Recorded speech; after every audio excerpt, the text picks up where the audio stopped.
What if the story of the world didn't begin in Genesis? Before the first sunrise, before the pulse of time began to move, there was stillness. A silence so deep that even light had not yet learned to glow. The air did not breathe, and the heavens had not yet unfolded their wide embrace. It was the forgotten dawn, the moment before beginnings, when all that was simply wasn't. In that endless hush, only the presence of the eternal filled everything that would one day become everything.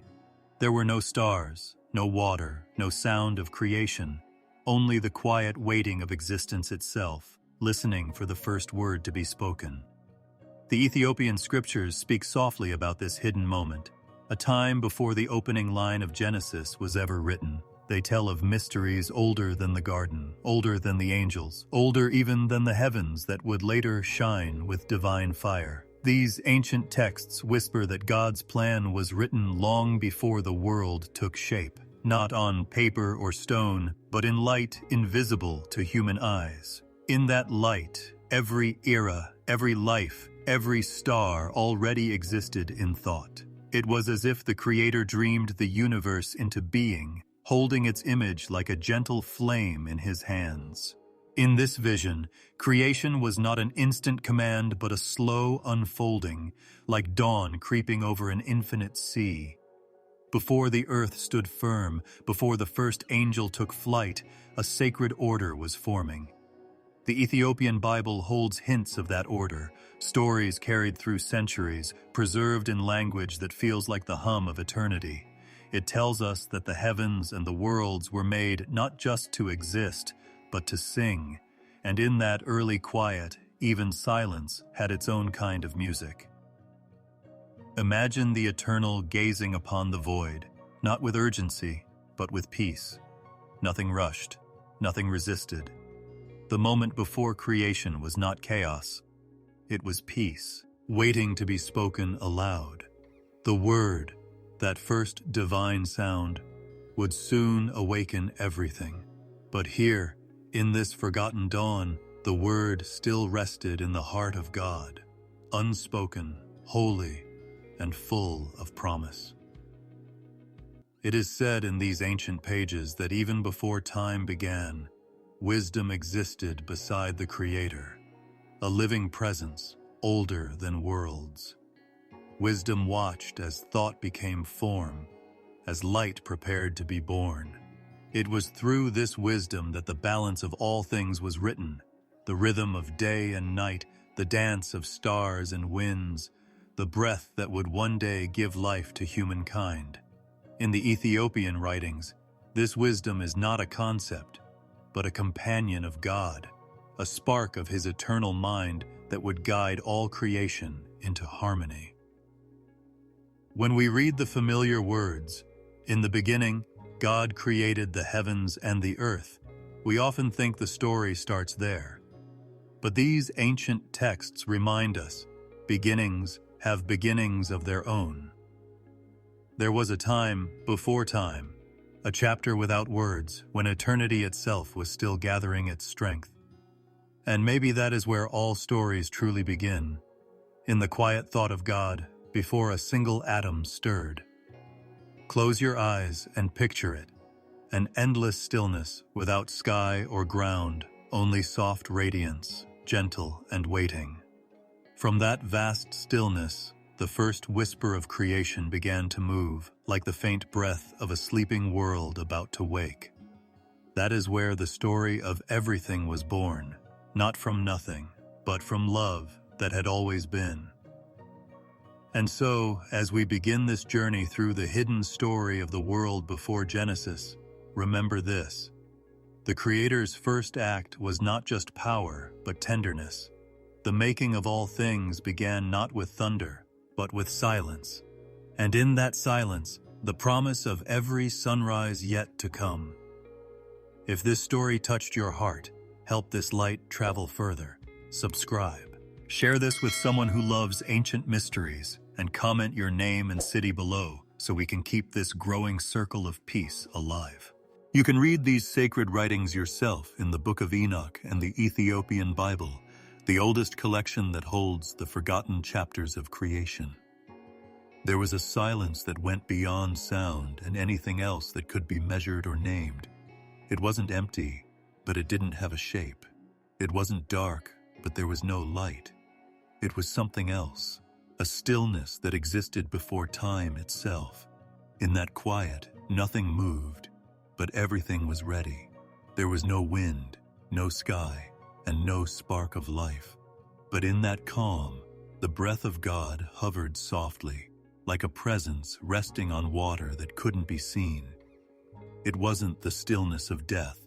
It was the stillness of waiting, a holy, patient pause before the first note of existence was sung. The Ethiopian scriptures describe this moment in such a soft, beautiful way that it almost sounds like a whisper.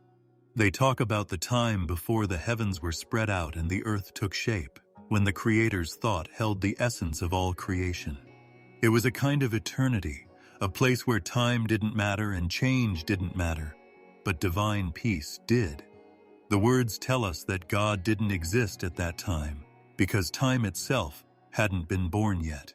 He was the eternal, the one whose breath filled the void with quiet awareness. People say that this breath didn't move like wind yet. It was the potential of wind, the idea of life hovering and waiting for its command. Picture breath, which you can't see and which goes on forever, filling up a space that has no end. It felt like a gentle flow of energy that held the memory of everything that was to come. Stars that were still to be lit, souls that were still to be formed, and oceans that were still to whisper along unseen shores. That breath was the first thing to happen in the stillness, not as sound or motion, but as divine intention. The pulse of stars, the flow of rivers, Gul and the beating of hearts would all come from it one day. But in this quiet eternity, all those rhythms were asleep in God's mind, dreaming without a body. Most people don't know what the Ethiopians think about this pre-creation realm. It is not called chaos or darkness. Instead, it is called a holy stillness, a place of peace that time and shadow cannot touch. They refer to it as the period preceding the utterance of the word, during which God's thought solely permeated existence. The angels had not yet been made to sing, and the heavens had not yet been stretched out. The light that would later shine in many ways was still hidden inside him. This was not the end of creation, but its beginning, an unseen base from which all things would grow. In this quiet, the first mystery of light was already there. It wasn't the light from the sun or the stars, because they weren't there yet. This was a spiritual light, a glow that came from the presence of God himself. It was the first time he showed himself to be pure and bright, and no one could see him because eyes weren't made yet. This light was not meant to shine outward. It was meant to be a part of the divine, filling the vastness of eternity with warmth that only heaven could feel. The Book of Enoch alludes to this by describing the brilliance that surrounded the Holy One long before creation began. This brightness was so bright that it made the idea of light itself come to life. If you could stand in that moment before time began, there would be no line between above and below. Everything would feel like one thing, peaceful, infinite, and whole. Nothing had started to move yet, so there would be no sense of before or after, or of change. But even in that endless stillness, there was a sense of anticipation, like the pause before a symphony starts. The divine breath was ready to let out its first note. The universe wasn't born yet, but the promise of it hung in the air like a holy scent. Some old Ethiopian writings call that light the living glory of God. It was the first light to come out, the spark that would later become the soul of creation. The angels would later see and adore this spiritual light, which would one day break through the darkness of space and light up the stars. But here, before time itself, it was still there, like a fire hidden in a seed. It was the light of wisdom, knowledge, and divine love, the very essence of what creation would be like once it came into being. There was no fight, no separation, and no shadow in this world. Everything worked together because everything was still one in the Creator. The lines that would later separate matter from spirit, life from death, had not yet been drawn. God was the only one who could dream in the universe. There were already thoughts of every star that would one day burn in the night sky and every soul that would one day breathe. They weren't formed yet, but they were already known. This was the beauty of the time before creation, a peace that wasn't marred by flaws and a holiness that had no opposite. And then, in that endless calm, there was a faint movement, the silent awakening of God's will. It wasn't a command or speech yet. It was a movement of thought that spread through time and space like the first wave on still water. The breath that was hanging in the air began to shine with purpose. The light that wasn't there got deeper and realized how bright it was. The first idea of beginning started to take shape, even though there was still no way to tell how long it had been. It was as if eternity had taken a quiet breath, getting ready to let the universe come into being. Language can't describe this moment, which is the line between nothing and everything. Words don't work because they were still waiting to be born. The Ethiopian writings describe it in poetic terms. Creation did not start with an explosion or sound, but with breath, the breath that had the power to make worlds. That breath didn't hurry. It grew slowly and gently, like the dawn spreading across the still horizon of forever. It brought light, which brought order, which brought life. The first light, which was spiritual, was unlike anything we know. There was nothing to block it, so it didn't cast shadows. It was everywhere at once, just being and being aware. Before any creature ever heard his name, this light was the eternal reflection of the Creator and the silent proclamation of his existence. In that light, there were stars, angels, oceans, people, and even the time that would one day measure their lives. That was the stillness before time began. It wasn't empty or chaotic. It was a peaceful place filled with God's breath and a soft light that no one could see. A stillness where creation hadn't yet been spoken, but it was already alive in thought. It was like the pause before a heartbeat that would one day echo through the universe. When the first divine breath stopped, and the spiritual light still shone like a calm sea of gold, the big picture of life began to take shape. It wasn't an explosion of chaos. It was a graceful expansion, like ripples spreading from a single drop that had fallen into eternity. The heavens began to separate, layer by layer, from that one will of God. Each layer was born from the Creator's breath. The Ethiopian writings say that this was not a violent creation, but a blossoming, with the universe opening its petals to the divine light. And so the seven heavens were made, each with its own sound, light, and peace.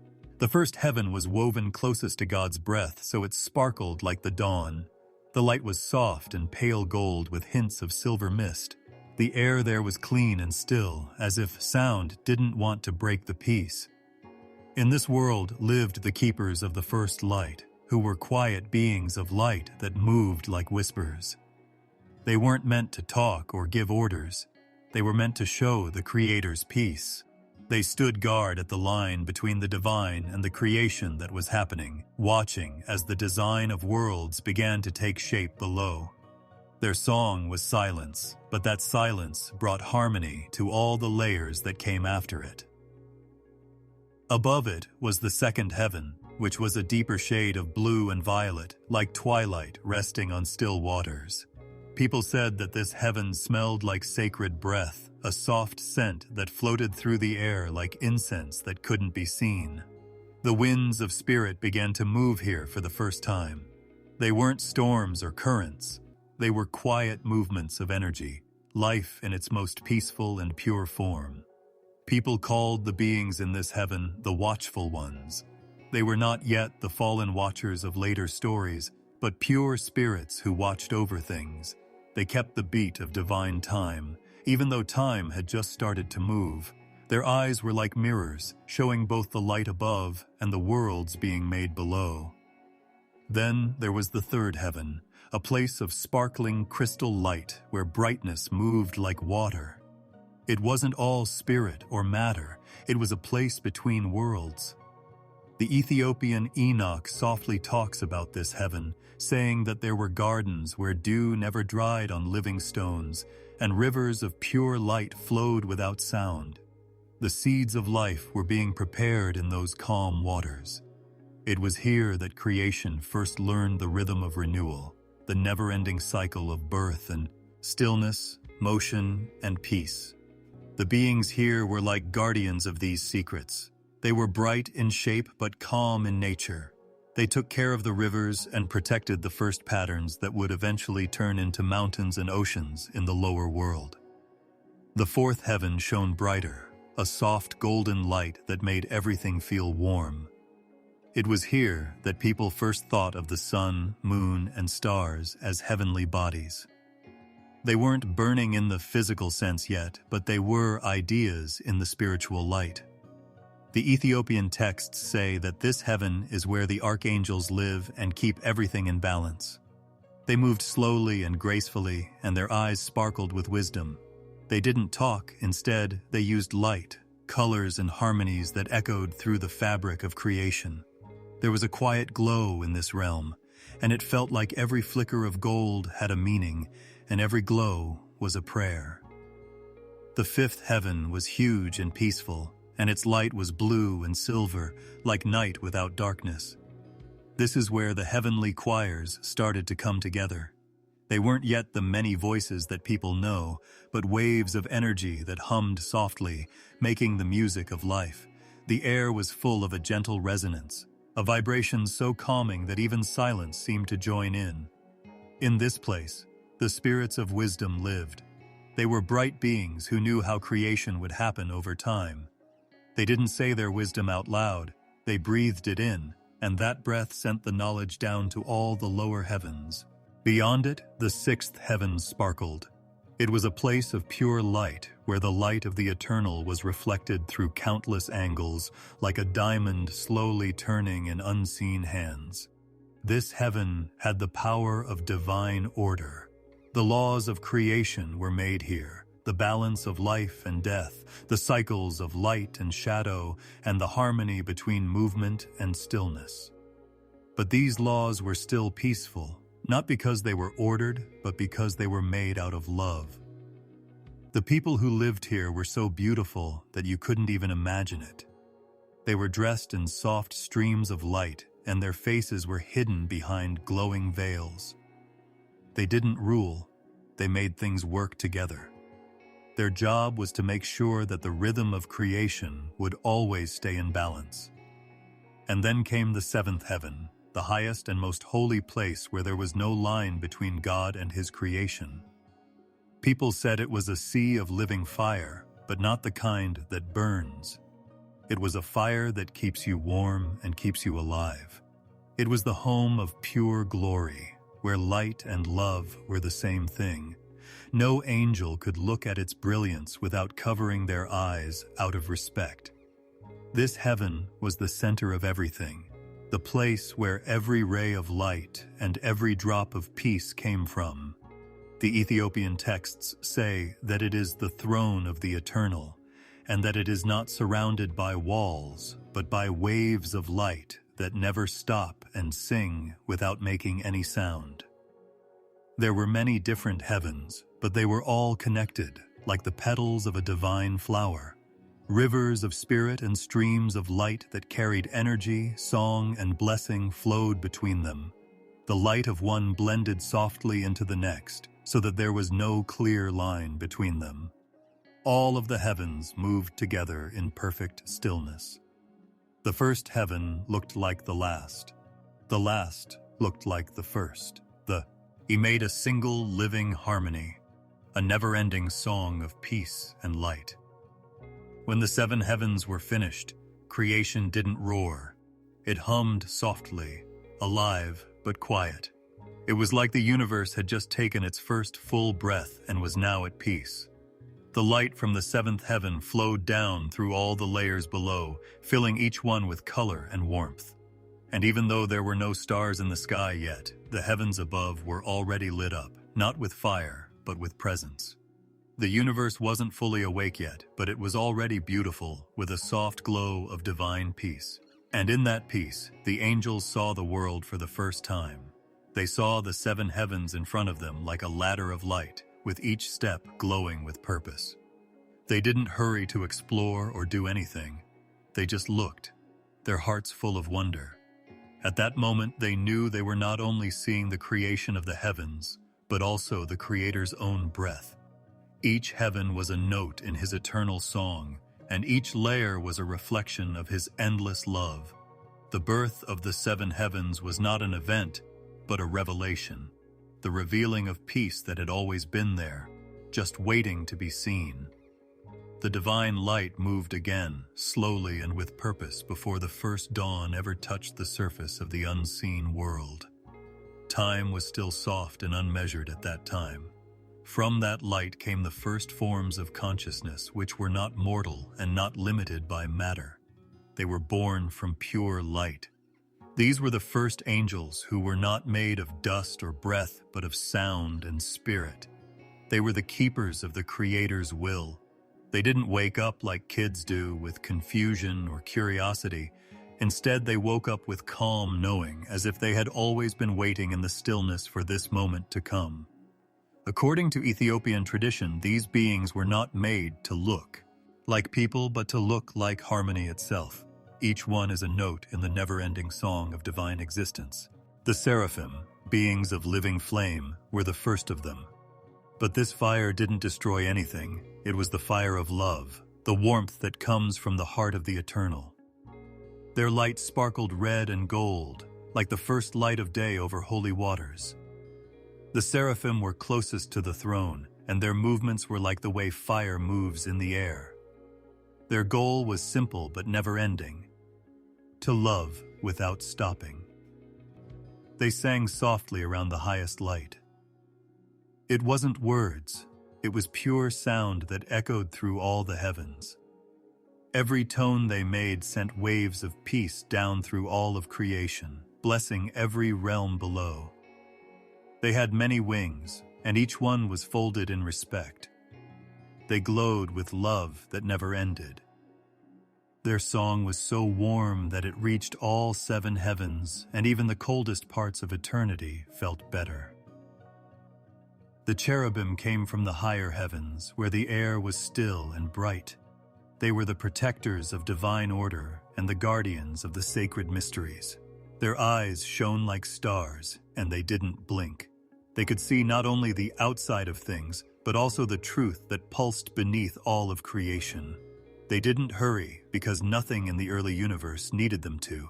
Instead, they floated softly in their places, each one like a quiet light. Ethiopian scriptures say that they are beings of deep light blue flame, and their faces are bright but hidden by a veil of holiness. It sounded like 1,000 soft winds crossing the horizon when they moved their wings, and heaven itself seemed to hum with their devotion. Their job was to protect the gates of divine understanding. They didn't want to keep souls out. They just wanted to keep the purity of revelation safe by letting only what was meant to flow into the worlds below. The Watchers, a quiet group of angels, came next. They were placed between the heavens and the world that was forming below. They were sentinels of observation, watchers of time before time, and witnesses to the creation of the world. The divine will was reflected in their calm eyes. They didn't talk much, they listened. Their silence was holy, and their stillness was deep. People said that the Watchers were already there, watching the first movements of the earth with awe and patience. They saw the dust stirring and the winds forming. They were meant to see the beauty of what was being made, just like the Creator did. They are not the ones who will fall in later ages in the Ethiopian writings. Here they are pure, bright, and full of respect. They were the first to know what was going to happen, and they didn't feel sad about it. The archangels were below them. They were powerful but peaceful beings, each shining with a different color of light. Michael's light was like the flame of pure gold. He was made to protect divine order and lead the harmony of strength. Gabriel, shining with a soft silver-white light, was the first messenger of divine will. He carried messages woven in light itself. Raphael, whose light sparkled with green tones, was made to protect the essence of healing, not just for bodies, but for the harmony of all creation. Uriel, glowing with amber and crimson colors, held the wisdom of the eternal and led the paths of creation as they unfolded. Before there was any conflict or fall, these archangels stood together in quiet grace in the beginning of time. They were the first to move together across the sky, making sure that each layer of light stayed in perfect time with the one above it. The angels didn't work. They lived in song. They didn't use instruments or words to make music. They used vibrations that filled the seven heavens. The seraphim had a warm, glowing hum. The cherubim had a low, soft resonance. The watchers had a still, clear note that sounded like the wind. And the archangels had a harmony that brought all the other sounds into balance. They made up a heavenly choir that never stopped. The song wasn't played for an audience. It was life itself, the heartbeat of creation. The Ethiopian texts say that song was like light turning into sound, as if every color in the sky had found a voice. Their duties were not orders, but harmonies, and each one served through their own nature. To love meant to help. To be alive was to worship. Angels didn't need to be taught because they were born with knowledge. They didn't ask questions because they were made of truth. There was peace in their movement and meaning in their silence. Every time they flapped their wings, they sent out waves of blessing that reached every level of the heavens. The light they carried was passed between them in a gentle way, like a river of calm flowing down through all of creation. Even though there were a lot of them, they didn't think of themselves as separate. They thought that being unique didn't mean being alone. It meant being in harmony with others. Each angel's life added to the others, just like the notes of a song. If one light got brighter, all the other lights reflected that brightness. The melody became more beautiful when one sang softly. This balance made the early universe so peaceful that there were no shadows yet. There was no need to fight or be afraid of the dark in those early days of peace. The angels moved through the realms of light with ease, their wings brushing against the flows of divine energy. The seraphim stayed close to the source, and their flames made patterns of golden fire across the sky. The cherubim floated next to them, their eyes always open to the sacred mysteries that were happening in silence. The watchers floated lower, looking down at the realms that were forming below. There were faint shapes of stars and stones starting to show up. The archangels did their jobs like beams of light moving between the layers, helping to keep the flow of life in balance.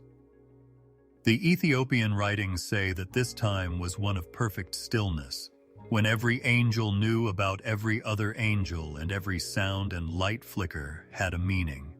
There was no speech or language as we know it, only presence. Looking at someone else meant that you knew everything about them. The Creator's love was all around them, and the light was what kept them alive. They didn't eat, sleep, or have dreams. They were just there, shining reflections of divine peace. And in that peace, the sky breathed in time. The angels kept singing softly as the waves of light rose and fell like a cosmic tide. Every time they sang, the vibrations reached across the vastness and even touched the empty spaces where creation had not yet taken shape. The stillness was full of life, and the silence was full of movement. And in that harmony, the first angels looked up at the throne they couldn't see and down at the world below that wasn't yet formed. This world would soon wake up under their gentle watch. There was a silence in the higher realms that couldn't be measured. It wasn't the lack of sound. It was the fullness of stillness. It was a silence full of light, the kind that makes the soul hum softly when it gets close to holiness. In that holy silence, before the worlds below took shape, the Eternal started to make what the Ethiopian writings call the hidden thrones. These were not made of stone or put on foundations. They were made of light itself, and they were living seats of divine power that existed before matter, time, and the idea of a beginning. The thrones glimmered in places that the angels who sang around them couldn't see. The great glory light was the only thing that could touch them. Even then, it was said that the thrones bowed in that light, not out of fear, but out of respect. The first of these thrones was in the highest heaven, near the heart of divine fire. It didn't burn, it glowed with an endless warmth, as if it remembered how it was made. The old scriptures say that it was made from the light of mercy, which is the light that forgives before judgment ever happens. There were currents of calm flame around it, not because of the wind, but because of holiness. This throne belonged to the Eternal, who was there but not seen and was beyond understanding. The great glory was there, not in bright clothes that blind, but in soft light that comforts. From this throne, the first thought of creation came not as words or orders, but as a soft, endless pulse of will. The heavens shook a little in response, not out of fear, but out of awe, like waves rising under the moon. Below that holy throne, in the many layers of heaven, there were other thrones ready for those who would one day share in God's purpose. The story of creation was still going on, so they weren't full yet. It was as if a divine mystery had covered their light. Some shone a faint blue, others a deep gold, and still others a pure white. Each one showed a different side of the Eternal's will. Ethiopians call them seats of promise, which means they were made before the world was made. No angel sat on them because they were meant for times that hadn't happened yet, when there would need to be witnesses of righteousness to keep the balance between heaven and earth. These thrones sat still, like stars before the night, each one humming softly with the breath of prophecy. The great glory, who sat on the first throne, didn't look at all of creation with eyes. He looked at it with being itself. He had no shadow, no change, and no distance. He was in everything that was and everything that would ever be. Everyone and everything else revolved around him. The seraphim who flew close to his light even covered their faces because they couldn't handle the full brightness of his light. The Ethiopian texts say that this was a holy time of preparation. When the thrones were set, the lights were lined up, and the words of destiny were written in the heavens before the earth was created. Those words didn't sound like people talking. They were living light, a prophecy written in flame and breath. The angels didn't read it with their eyes. They felt it move through their very being. It was the first prophecy, a hint of what the world would be like. It told of the worlds that would rise from dust, the souls that would breathe the Creator's air, and the great story that would unfold between light and dark. People said that the great glory himself sealed this prophecy inside of him, and that it would be hidden until the right time, when time would open like a flower to show it. The thrones under that central light weren't just symbols of power. They were also signs of God's will. Each one stood for a different part of God's nature: love, truth, justice, wisdom, and mercy. The light that surrounded them moved slowly, like golden mist moving through holy halls. It didn't fade or flicker because time didn't pass in that world. The air, if you could call it that, sparkled with respect. It felt like the whole sky was holding its breath in worship. Every movement and every flash of light seemed to bow toward the thrones, showing that they were holy. The cherubim were floating nearby, their many eyes open, not out of curiosity, but out of devotion. They saw something that few people ever do: the architecture of eternity. They didn't talk because words would have broken the calm that filled the sky. They sang without making any noise, and their praise traveled through the layers of light as vibration. The watchers looked up from their posts below, sensing the presence of mysteries they couldn't yet understand. And the archangels, bright and calm, kept an eye on the lower realms as if they were protecting the echo of that divine preparation. At this point, creation was not moving outward, but inward. The heavens folded gently in on themselves as if they were listening to their own beginning. A river of light flowed down from the highest light through the layers of heaven. The air got softer, the colors got deeper, and the stillness got stronger wherever it went. It was like the idea of reverence had become real, a temple made of peace itself. In this holy current, the thrones shone even brighter, and their edges disappeared into the light around them. The heavenly writings said that each throne held a memory of a soul that hadn't yet been born. They also said that the Creator had seen every life, every choice, and every song that would be sung on ear before the world was even made. So, each throne was more than just a place to sit. It was a promise that nothing in creation would ever be forgotten. The great glory had written this truth into the very light itself. The thrones stood there, waiting patiently for eternity, while the angels sang their soft song of devotion. There was no wind and no change in the boundary. The seven heavens shone as one, and the hidden thrones sparkled like stars under calm water. The light from the great glory covered them, hiding their shapes, but letting them know they were there with a soft warmth. Even the most holy angels couldn't explain it. It was a mystery that couldn't be measured. They didn't need to know anything else about the thrones, just that they were there and that the Eternal had planned everything from the beginning. If someone could have walked through that heavenly hall, they would have felt the stillness settle on them like a soft cloak. The light would not hurt, it would help. Every breath would sound like it lasted forever. The thrones would be huge and otherworldly, and their light would fill the spirit with quiet awe. There would be no question in the heart, and there would be no need to talk. The only answer would be silence, but not just any silence, one full of love. In that holy stillness, one would realize that the thrones were more than just places. They were promises of God's presence, kept secret until the story of creation was ready to begin. And so they stayed, hidden in light, and surrounded by the never-ending sound of angelic praise. The great glory sat on his eternal throne, and light flowed from him like breath, writing unseen destinies. The angels, glowing with respect, looked toward the hidden thrones and felt the weight of a mystery that even time could not solve. The sky was softly lit, and the air was thick with holiness. In that light, the first prophecy continued to shine, not spoken, not written down, but alive, breathing, and waiting for the moment when the worlds below would wake up to its truth. There was a wisdom older than time itself, a scroll not written on paper or stone, but on the breath of God. This was before the first dawn painted across eternity and before the pulse of creation began its rhythm. People said that this divine wisdom was the first thing to come out of silence. It was a bright awareness resting in the presence of the Almighty, and it held the pattern of everything that would ever exist. Ethiopian scriptures say that it was not a thought that came into being, but something that always was.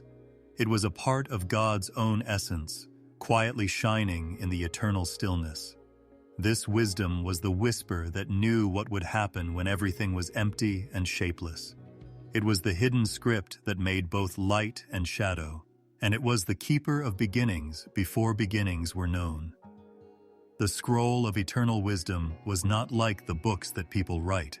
It didn't have words that could be read with the eyes. Instead, it had truths that could only be felt with the spirit. It had the rules that would one day tell stars where to go, winds where to blow, and souls where to go. Nothing was random when it was around. Every grain of dust, every drop of water, and every spark of light followed its holy rhythm. The heavens themselves would come out according to its secret plan. This scroll existed long before the angels sang. It lay still in God's presence, slowly opening up as God wanted it to. From this wisdom came the idea of balance. Light needs darkness to show off its beauty, and order needs chaos to show what it means.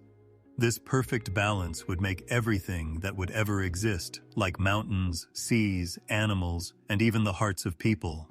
Ethiopian elders used to say that wisdom was God's first friend, standing next to him as he looked into the endless void. They planned what would happen together, shaping the essence of forever with careful thought, like an artist draws the outline of a masterpiece before adding color to the canvas. This wisdom became the architect of all realms when the divine mind breathed out the vision of existence. It made the heavens, not in a hurry, but in a way that worked.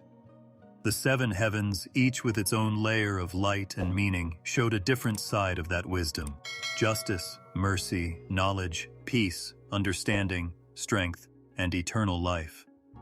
These were the rules that the beings who would one day live inside them would follow, because they were the foundation of all reality. The scroll had their names, their goals, and their fates written on it in patterns of living light that only those who were pure enough could see. And in that silence, there was music, not a melody of sound, but of being. The wisdom had such deep and sacred tones that even the unborn angels could feel them. This tune became the song of life when creation began to happen.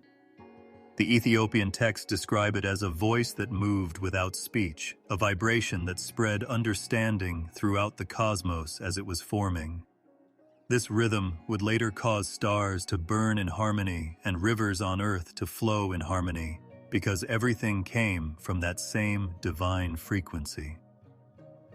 The scroll was already full of purpose before the word was spoken, and "Let there be light" echoed across the void. It knew the word would come and got everything ready for it. This was the wisdom that made the rules for heaven and earth. It taught light how to shine and water how to reflect. It told the sky to stretch, the elements to come together, and the spirit to wake up. There were no mistakes in divine wisdom, only unfolding purpose. The Ethiopian view often sees this wisdom before creation as a being, not just an idea, but a living essence that is bright and calm. People called her the Mother of Understanding because she helped everything find its place. When the Almighty looked at the void, this wisdom perfectly reflected his vision back to him, showing him what could be made, what should be made, and when the time was right. She was the calm in the storm of possibilities and the order in the sea of disorder. Creation did not explode in violence through her. Instead, it slowly unfolded like dawn over a quiet horizon. And yet, even this knowledge held secrets that not everyone could see. Some truths were kept secret by God and were only revealed when the time was right. The angels who were closest to the throne could feel it, but not fully understand it. They could hear the silence echoing, see the edges glimmering, and feel the warmth as it passed through them, but they still didn't understand what it meant. God was the only one who could see the whole design at once. He was the only one who could hold the scroll. But one day, a man named Enoch would be able to see it. That link was made a long time ago, before Adam walked in Eden and before Enoch was born. The scroll already had the name of the person who would walk with God and write down what angels were too afraid to say. In that ancient light, Enoch's spirit was marked as the one who would rediscover what people would one day forget. When he finally rose up and saw the secrets of heaven, he wouldn't learn anything new. Instead, he would remember what had been written before time began. The scroll of eternal wisdom knew this because it held not only the creation of worlds, but also the fates of souls. In that quiet forever, wisdom kept making patterns that no one could see. Every movement, every breath, and every revelation of divine intention flowed through her being. The Ethiopic tradition says that she danced before the face of God, not just in joy, but also in the serious grace of someone who knows how heavy everything will always be. She was the link between creation and the Creator, the invisible thread that tied every star to its purpose and every soul to its path. She taught that everything had meaning, even silence, so even the vast emptiness became sacred through her.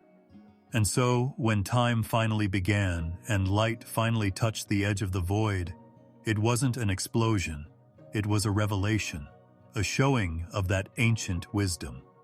It wasn't the first light of the sun or the light of fire. It was the light of understanding that filled everything from the inside out.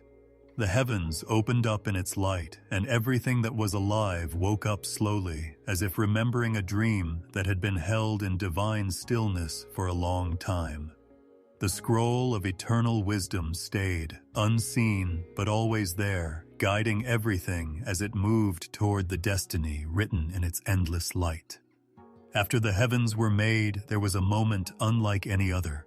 It was not a time of noise or battle, but of thought. It was a soft stirring, like the faint tremor in the air before a storm far away, even though no storm would form yet. In the beautiful harmony of divine order, where every angel sang in perfect harmony and every light shone where it should, something small began to change. There were no swords clashing or thunder in the sky, and it wasn't rebellion as the world would later know it. It was just the faintest whisper of pride, a thought that dared to look inside instead of up. One spirit among the many pure beings, born from light and shaped by wisdom, felt the spark of self-awareness grow beyond its limits. The Ethiopian writings say that the first disagreement didn't start because someone disobeyed, but because someone asked a question. The thought came to me softly, why am I not as bright as the one who made me? It wasn't shouted or said out loud, it just floated through the sky like smoke. For the first time, a being saw its own reflection and felt something other than the divine gaze, a flicker of self, a seed of pride still wrapped in innocence. The light of the heavens was huge and layered, and it was full of music that never stopped. But the whisper spread, riding the waves of interest and curiosity. The angels who heard it didn't know how heavy it was. They just noticed that the rhythm around them had changed, like a small dissonance in the eternal harmony. At first, all praise flowed in one perfect stream toward the great glory. Now, though, a few notes began to echo back on themselves. It was like the mirror of creation had tilted, making the light look a little off. God, who knows everything, saw the tremor right away. But he didn't stop it. The Almighty let the thought live for a while and breathe in the light, because even in chaos there was a reason for it. The Ethiopian texts call this the testing of the first hearts, which was a time when love and awareness could meet. The angels were pure, but they were not free. They had always chosen to be in harmony by choosing to love, serve, and stay in line with God's will. Now something new was helping to make that choice clearer. The realization of self, apart from source. The person who first felt pride didn't mean to go against it. He was one of the greatest lights, a bearer of light whose song had once led others to worship more deeply. His beauty was unmatched, and his wisdom was as bright as the dawn. But a thought came to him that was so small that he didn't even realize how dangerous it was at first, that his light was his own. There was only reflection, not ownership. It was a mistake. That little mistake started the first ripple that broke the peace of eternity. The watchers, who had not yet fallen and were still full of wonder, watched this quiet unrest. They could sense that something was wrong, but they didn't know why. Some of them whispered to each other, wondering if thought could exist without God's will and if the Creator's image could look at itself and still be pure. Some people chose to stay quiet because they were afraid that even thinking about these things could lead them into the same mystery. The heavens became quiet for the first time since they were made, as if they were holding their breath in awe or worry. Light came from the great glory's throne, not in anger, but in revelation. The divine presence filled every realm, and the angels stopped moving as a voice older than time spoke without making a sound. Everything that is because of me, it said to them. The light inside of you is mine. To see yourselves apart from it is to see shadow where none exists. The words were not meant to hurt, but to tell the truth, like the dawn breaking through the light mist that had settled over some hearts. Many cried in their own light when they realized how close they had come to forgetting that they were reflections, not sources. But for one person, the whisper didn't go away. The thought that had first come to him grew stronger and became a quiet belief. He thought that maybe he was meant to shine on his own, and that his awareness was proof of greatness instead of a mistake. His song started to change, softly but clearly. It wasn't called rebellion yet. It was just a difference, the first change in the eternal hymn.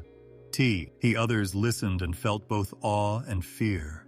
His voice was still beautiful and full of light, but it now curved toward itself.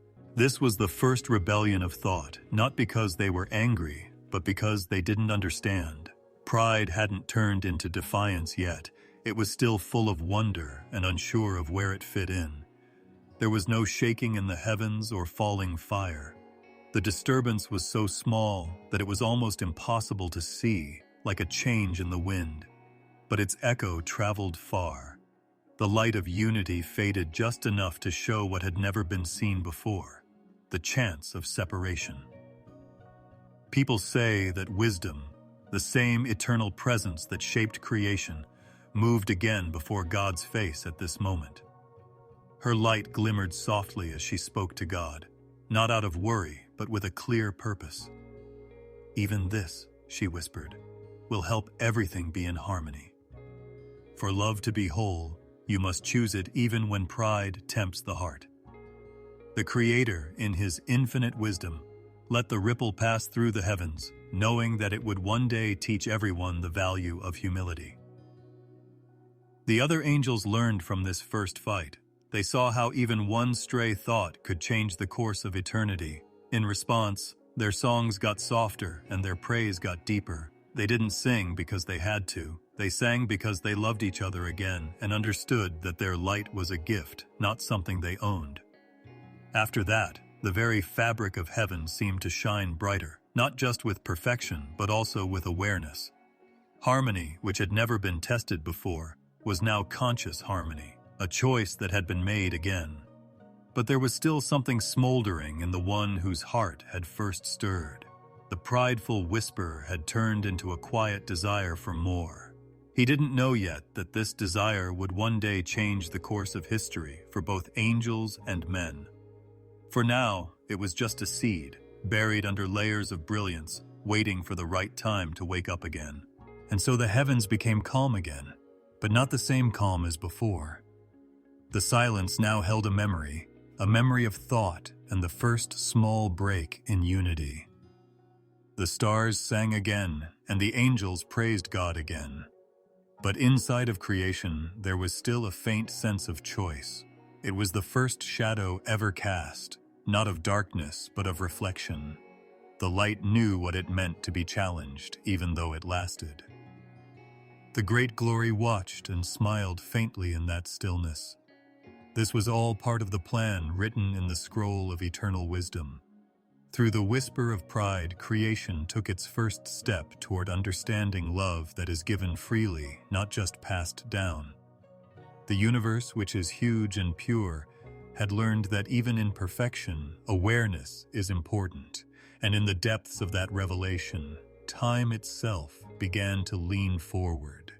For the story of harmony and fall, of light and learning, had just begun to breathe its first silent breath.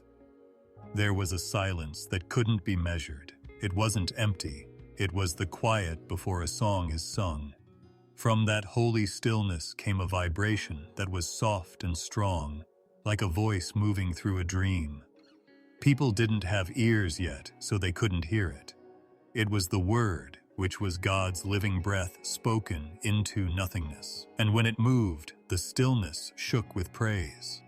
The Ethiopian writings say that this was the time when eternity turned its face toward time and God's invisible heart began to show its shape.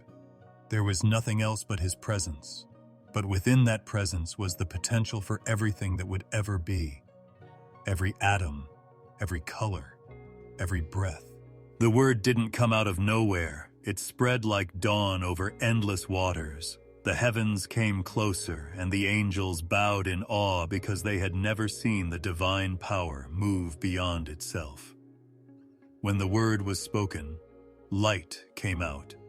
Not the burning light of the sun, but a living light that filled everything it touched. It was a soft, pure, and endless light that held wisdom and purpose. This was the first time matter was born. The invisible became visible, and spirit took shape. And as that change happened, the balance between heaven and earth began to show itself. The light spread out, not quickly, but in a way that made sense. It took on the form of realms and layers, waves of energy that glowed with divine warmth. The old Ethiopian texts call it Or, the first light from which all other lights would take their light. It wasn't a fire, it was the thought of fire. Not water, but the thought that would later flow into rivers and oceans. Everything started as spirit condensed, with invisible meaning pushing gently into shape that could be seen. The word didn't just tell people what to do, it sang, and the song itself became creation. Colors started to shimmer in the distance, even though distance didn't mean anything yet. It was like emotions were taking shape. The angels who watched were amazed as they saw the fabric of existence stretch and weave itself together. Blue mist formed, gold light danced, and soft silver tones started to pulse through the new worlds. Every color was more than just pretty. It was a law, a principle that would later set the pace for nature. Blue would remember peace, gold would have divine power, and green, when it finally came out, would hold the memory of life. Then light and shadow split up, not as enemies, but as friends. It wasn't dark or evil, it was the soft line that let form exist. Light would be endless and undefined without Shang, a Tao. The Creator, in his infinite wisdom, permitted the initial contrast to manifest. And in that soft separation, creation found its first form. Shape came from shadow, and beauty came from shape. It was the start of space, the first time matter realized it was separate, but still belonged to its maker. The word moved again, not by speaking, but by meaning. Warmth came from light, and breathing began to stir from warmth. The air that filled the sky wasn't the same as the air on earth.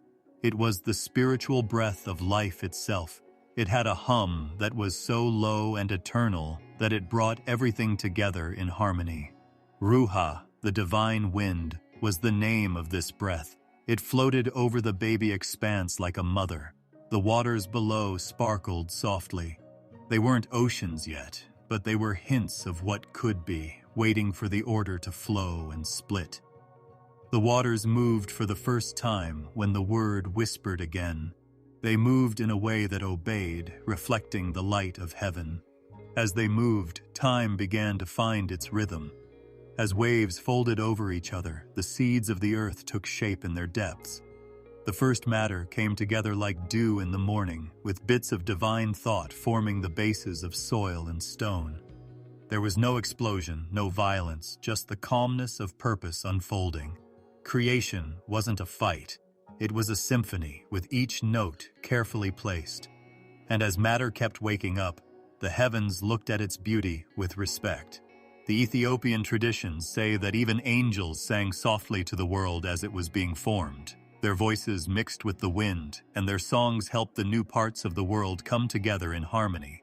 One tone made a law of nature stronger, one for balance, one for motion, and one for growth. And the word, which was always there and always alive, stayed in the middle, where everything got its life. The water turned into steam, and the steam turned into mist. The mist rose like incense and made the sky's veil, which was soft, bright, and never-ending. The heavens could see the world below taking shape through it.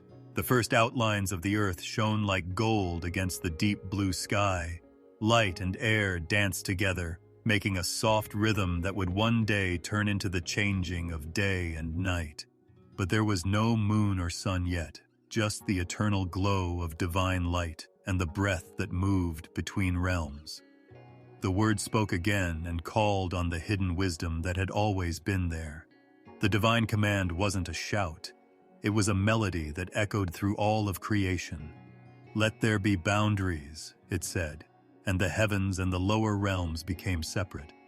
It sang, "Let there be a foundation," and the dust of heaven came together to form the bones of the earth. In that moment, weight was born. Not heaviness, but the awareness of where you are. Every new piece of matter knew where it belonged, and each particle was drawn to its purpose as if it were remembering an old song. The word's breath sent waves of creation that kept going. The first winds began to blow, bringing the smell of divine energy through the growing space. There was movement in the stillness, and there was music in the silence. The Ethiopian scriptures say that it was the soft trembling of birth, when the spiritual and the physical met for the first time and recognized each other. The word was the link between the two worlds. The unseen essence flowed through the visible design. Then there was the sound of harmony within form, the vibration of atoms, the hum of energy, and the pulse of creation. These weren't stars or planets yet, but they were the first things that would fill the sky. Every spark held the memory of the word, and even the tiniest vibrations echoed the rhythm of God's uts. The universe wasn't made by chance. It was carefully and peacefully sung into being. And in that peace, the heavens saw the light of creation grow stronger. The light that had once been shapeless started to form layers, like a warmth that could be felt and a shimmer that could be seen.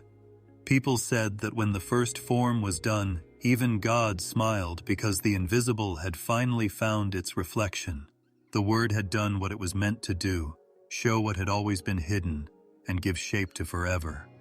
The first breath of air moved slowly through the new world, touching both water and shadow. It whispered across the surface of the forming earth, bringing with it the blessing of life that was yet to come. At that moment, it felt like creation itself let out a soft sigh of peace. The word stayed, ringing in every drop, grain, and spark of light, making sure that everything would remember where it came from. And so, the unseen became seen through quiet music and peaceful light. Matter woke up under the watchful eye of heaven, shaped by God's thoughts and held together by love that lasts forever. The word, both as a voice and as a presence, stayed with what it had made. It was there, but not seen, and it made sure that the echo of that first whisper would never fade, even in the smallest part of creation. After the first breath of creation had moved through the vast emptiness, the word looked down at the earth, which would become the foundation of all living things, under the great canopy of divine light. It wasn't the world we know yet, with its mountains, seas, and animals. It was still a holy thought in God's mind. The Ethiopian scriptures say that the Almighty used his hand to measure the depths of the waters and spoke balance into being. At his command, the waters shook and came together to make a bed for what would later be known as the earth. But it wasn't built on nothing. It was built on divine pillars made of wind and light and held together by harmony. The angels who saw this moment stood still in awe. They saw the Creator draw lines through the void that couldn't be seen, like an artist sketching in the air. The edges of land, the flow of rivers, and the curves of seas were all marked by soft, glowing lines that showed where things were. The earth was not made from chaos. It was made from peace. The winds surrounded it like protectors, keeping it steady, and below them, the deep waters hummed softly like a living heartbeat that carried the pulse of creation. The Ethiopian writings call this foundation the circle of stillness, which is a divine structure that reflects heaven in its order and patience. The word of the Creator spoke again, this time in a calm voice, not in a hurry. It told the waters to be still, and they did. "Rise," it said to the foundations, and they slowly rose, making the base on which mountains would later rest. There was no fighting between the elements in this act. The earth that was forming was like a child in loving hands, shaped by breath and light. The pillars of wind that held it up were invisible but strong. They were not made of matter, but of command, and they were eternal currents of divine energy flowing up from the depths, keeping everything in harmony. Ethiopian cosmology says that these pillars were not made of stone or wood, but of streams of living spirit. They were the breath of God made solid in purpose, reaching from the depths to the heights and linking what was above to what was below. The great waters flowed around them, calm, endless, and clean. They shone like melted gold and reflected the light of heaven. The foundation of the world rested on them, perfectly balanced so that it didn't sink or float away. It floated in perfect order, surrounded by the breath of life. It seemed like time stopped in awe as the Creator measured the size of the earth. The angels saw him etch out his arm, and from his fingertips, light made a circle on the water. That circle became the horizon, which is the line between what can be seen and what can't. It wasn't meant to limit, but to define, to give creation a place in infinity. The balance was fragile but everlasting. There was a rise for every fall, and a depth for every height. The Ethiopian texts say it was a world without tilt, where all forces were in perfect balance and held there by God's will. Then came the measuring of the deep. The Creator's voice came down into the calm waters, and they opened up like curtains, showing the caves that were hidden below. The springs that feed rivers and the wells that give life would one day come from these depths. But for now, they were quiet, waiting for orders. The divine presence moved through them, setting their limits and directing their flow. Each current knew where it was going, and each drop knew what it was supposed to do. There was no confusion because everything reacted to the harmony of the word. Above this base, the winds started to dance. Not the strong winds that cause damage, but soft, endless streams of movement that kept the young creation in balance.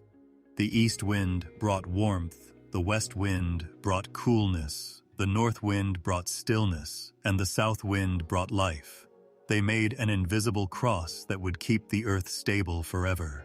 In Ethiopian cosmology, these winds were given voices in the form of songs that praised the Creator while keeping their motion in balance.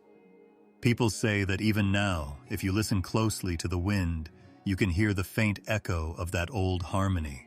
The word then called forth the frame of the earth after the pillars and winds were set in place.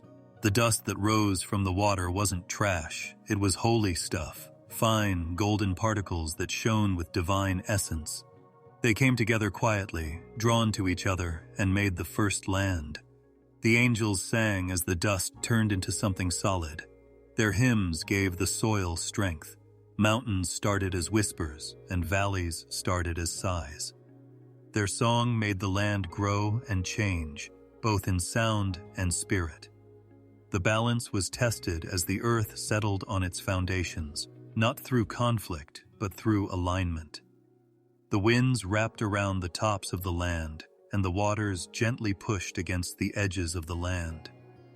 Everything came to a stop. The Ethiopian texts call this time the first peace of the earth, when the world rested on its unseen pillars for the first time and was declared good. The light from heaven shone on the water and danced on the mountains as they were forming, giving them colors of bronze and gold. Everything was quiet, but it was still alive, breathing in time with the breath of its maker. The earth's foundations were different from anything else that had ever been made. They weren't built to last by strength alone. They were built to last by harmony. The next layer depended on the one before it. Water held up air, air balanced dust, and dust held up wind. The pillars didn't stand still. They swayed gently with the rhythm of divine breath. It was a living thing that stayed alive by following its design. The balance was so delicate that even the smallest change would have broken it, but none did, because the Word kept everything together in perfect peace. The Creator looked down at the foundations when they were done. The earth glowed softly beneath his gaze, like an ember waiting to be lit. It was a place that was ready for life, but no one had walked on it yet. The waters hummed the song of their creation in the deep, and the winds whispered back above them. The sacred balance of heaven and earth hung between them, so perfect that every movement was music. The word didn't need to say anything else. The command had already become law. The angels flew through the air, making patterns in the sky. They were amazed by the harmony they saw, how the world didn't depend on force, but on peace. Some people floated above the pillars of wind, feeling their gentle power, while others went down to touch the waters that supported everything below. They understood what the Creator meant when He called His creation balanced. It wasn't just symmetry, it was also peace, a divine stillness that ran through everything. The waters below, the winds all around, and the pillars that rose through everything were all part of the foundation. Everything that would happen in the future would depend on this holy design. Life itself would move in time with this hidden harmony. Mountains would grow, rivers would flow, and life itself would move. The earth didn't rest on nothing. It rested on something. Every part, every breath of air, carried the command that kept it from moving. The world was not held by weight, but by will. The will of the one who loved it and called its balance perfect. The new earth shone with quiet glory as the heavens looked down on it. The Creator could see its foundations, which were hidden but eternal, and they held strong. It was the first home made for what was to come. It wasn't just a place to live, it was a place that showed the order and peace of the divine heart itself. The winds sang softly around it, the waters below sparkled, and the earth, resting in peace, waited, steady and quiet, beneath the eternal light of heaven. The world was already full of the quiet sound of rivers before the garden was planted and the breath of life touched the ground of Eden. They weren't streams on earth yet, they were bright currents that flowed through the breath of creation itself. These were the spiritual waters that fed heaven's reflection on the forming earth. According to old Ethiopian beliefs, these rivers came from the very word of God and flowed out from the heart of His command. They brought not only water, but also wisdom, a divine pulse that linked heaven and earth long before the first tree grew. They flowed quietly, moving through the hidden places where light and shadow met. They didn't have any sunlight to shine on them, but they still shone. They moved slowly, as if they knew how holy their path was, flowing from the high places of divine thought to the foundations of the new world. These were not just rivers of water, they were also rivers of purpose, paths that would one day carry life itself. The Ethiopian writings call them the four voices of the beginning, and each one talks about what will happen next: growth, renewal, understanding, and peace. People said that the first of these rivers looked like liquid light, with a stream of golden light flowing across the sky. No one could see it because there were no people yet, but its glow warmed the heavens. Wherever it went, stillness turned into song and silence turned into movement. Before they were even planted, this river fed the seeds of creation. The waters were full of the reflection of divine order. They flowed forever from the throne of light into the space that would one day be Eden. The angels who watched over these rivers said that their sound was like soft music. It wasn't loud or harsh, but calm and eternal, a melody that made the world peaceful. A stream of silver mist came from the golden river. It was softer and cool, and moved through the early air. It moved more slowly than the first, winding through the valleys that were still forming. This was the river of breath, the one that brought life before it took shape. Ethiopians call it the Mother of Waters, because it was the source of the four rivers that ran through Eden: Pishon, Gihon, Tigris, and Euphrates. But before names were given, this river flowed without breaks, pure and unique, peacefully circling the young earth. People said it softly hummed to the ground, telling it secrets of renewal that would one day bring life to the ground. The Creator spread peace through these rivers. They didn't just feed, they also balanced.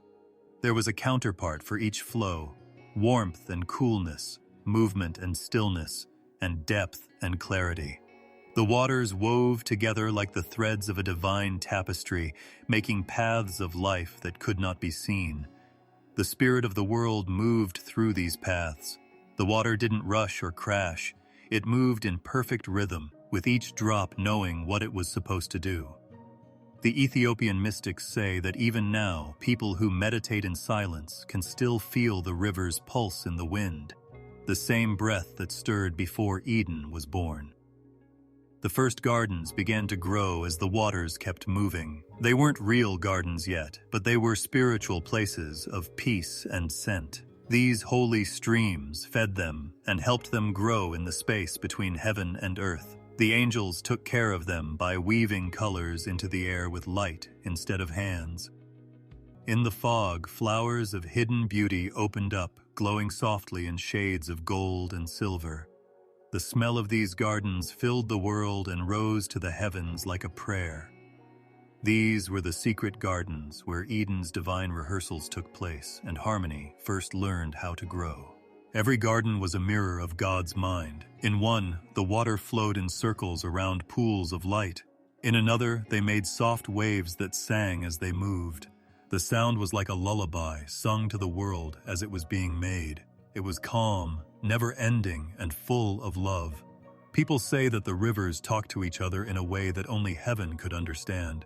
One would whisper, and the other would respond by shimmering on its surface. Their voices made a language of flow, a holy conversation that kept the beat of life going. The angels who walked along these rivers often stopped to listen. They could feel the life beating in the currents, like a heart that connected everything. Some people gathered near the edges where the water met the air and watched the patterns of reflection that danced on the surface. Some people looked deeper and saw visions, pictures of trees, animals, and the children of light who would one day live in the garden. They realized that the rivers were more than just streams.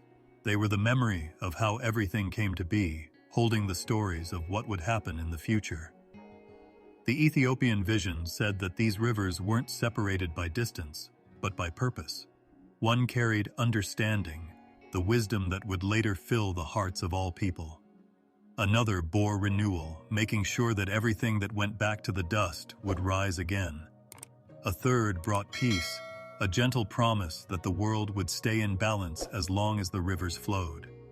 The fourth river of light was the one closest to the throne. It was the source of light for all the other rivers. These were the four rivers before the four rivers, the hidden streams that made the world we can see. The winds and the earth's foundations settled, and these rivers began to flow down. As they got closer to the soil that was forming, their light got softer. They looked for the resting place that the Creator had made for them, a holy valley where heaven met the earth. There, they would one day meet and split into four streams that flowed through the Garden of Delight. But before Eden was planted, the rivers moved slowly, like guards of peace, circling the world and getting it ready for life. Their movement cut invisible paths into the fabric of creation, showing where future rivers would flow, where future trees would drink, and where people would one day find refreshment. People said that the Creator smiled when he saw the rivers, because they flowed just as he had said they would. They didn't change their minds or lose their way because their current was guided by a goal. Light and time were intertwined in their depths, showing both the past and the future. The waters shone faintly blue under the eternal light, and when they touched the ground, it shone like it had been kissed by dawn. These rivers were the first to rise in the morning, covering the world in a soft veil. This mist wasn't like rain or fog. It was a living breath, the spirit of moisture that would rise from the garden each morning to water it without storms or thunder. The rivers always came back to where they started, moving in circles. The way they went made a big loop that stood for forever. They left peace behind, no matter where they went. There were no leaves on the ground and no animals moving around, but the rivers flowed as if they knew what would happen next. They drew the lines around the hidden garden, showing where trees would grow, where fruit would grow, and where people would walk in the cool of the day. the sound of footsteps that hadn't happened yet, the memory of laughter, and the echo of prayers were all in their song. It looked like the stars above were moving in time with them. The rivers caught the soft flickering light on the water's surface and carried it on like silver fire. The sky and the water looked like they were reflecting each other's beauty back and forth, with one above and one below.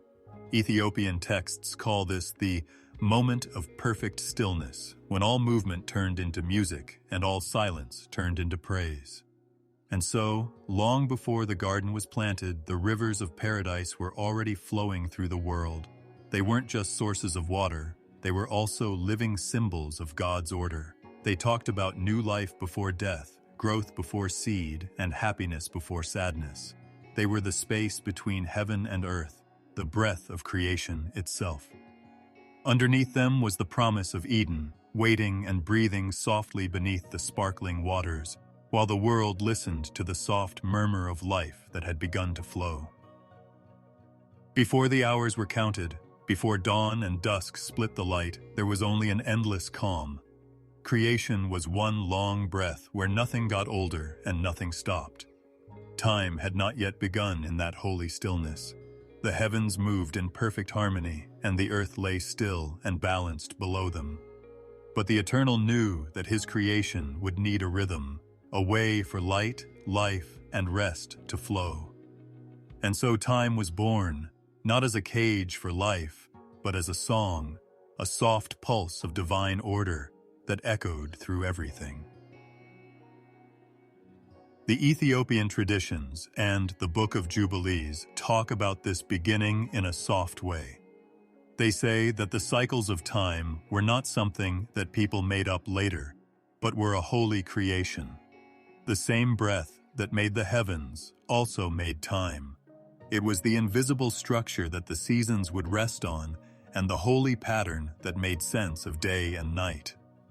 When God spoke, the light that had once filled the universe began to move in soft waves, like the beat of a song. That movement turned into the first day. The sun hadn't yet been hung in the sky, so it wasn't a sunrise as we know it. Instead, there was the light of God's presence, which softly lit up all of creation. This light got brighter, then dimmer, then brighter again. This was the first division of time. The angels had only known praise that lasted forever. But now they could feel time passing and sang in awe of how beautiful order was. The beat of divine rhythm matched each note of their hymn. The Eternal had given order to peace, not restriction, but balance. The Book of Jubilees calls this moment the start of the Jubilee of Jubilees. It talks about how all time was measured in sacred cycles. 7 days made a week, 7 weeks made a season, 7 seasons made a year, and 7 times 7 years made a jubilee. Every rhythm, big or small, followed the pattern of sevens. This divine cadence wasn't just a number, it was the breath of rest that would later echo through all of creation. The 7th day became the best of all, not as an end, but as a return. It was a reminder that every movement finds peace in the Creator. When the first rhythm came to the earth, the angels kept track of the light and shadow. They started to call them day and night, not as opposites, but as friends in the dance of time. The heavens all agreed. The stars that had been scattered like jewels now began to move in circles, with constellations moving with gentle precision to show God the passage of the seasons. Every time the clock turned, it was a sign that time was important, and that even the huge sky followed its beat. The pattern was also seen in the water below. The rivers, which used to flow endlessly, now moved with the tides, which were controlled by the cycles above. The mists that rose every morning also had their own rhythm. They would rise, fall, and rise again. The wind also started to move with purpose, blowing gently in circles from east to west and north to south, carrying the smell of creation with it. Everything that exists started to breathe in time.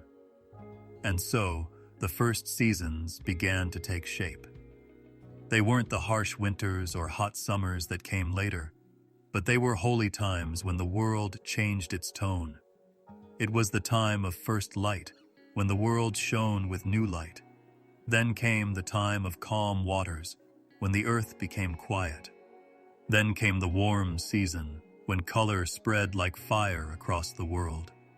And finally, the time of rest came, and all of creation fell silent like a gentle sleep. These were the first 4 seasons, which were woven into the fabric of the world before man fell and before work or decay touched the soil. Ethiopian texts talk about how even the angels changed how they worshipped. The heavenly hosts, who used to sing together forever, now took turns praising in cycles. One group would sing when the divine light rose, and another would take their place when the shadows covered the sky. There was no tiredness in their rotation, only beauty in the pattern. The heavens told them that rest and renewal were not opposites, but parts of the same divine breath. Time also gave memory meaning. In timelessness, there is no before or after. Everything is one. But when moments started to move, creation could look back and see the first light. It could look ahead and have hope. Gratitude was possible because of time. The stars remembered the order that made them spin, and the rivers remembered the hand that led them. The angels remembered the firs. At time, they heard the Eternal's voice, and their hearts were at peace. The Book of Jubilees says that the Creator made not just days and weeks holy, but whole eras as well. Each Jubilee, which lasted 49 years, had its own divine breath. It was like waves on an eternal shore, when one Jubilee ended and another began. Later prophets would say that these Jubilees held the secrets of divine prophecy, which said that the world would go through cycles of growth, rest, and renewal. They thought that even history was written in rhythm, just like those first moments. The Sabbath, a holy day of rest that represents the stillness before creation, was created during these early cycles.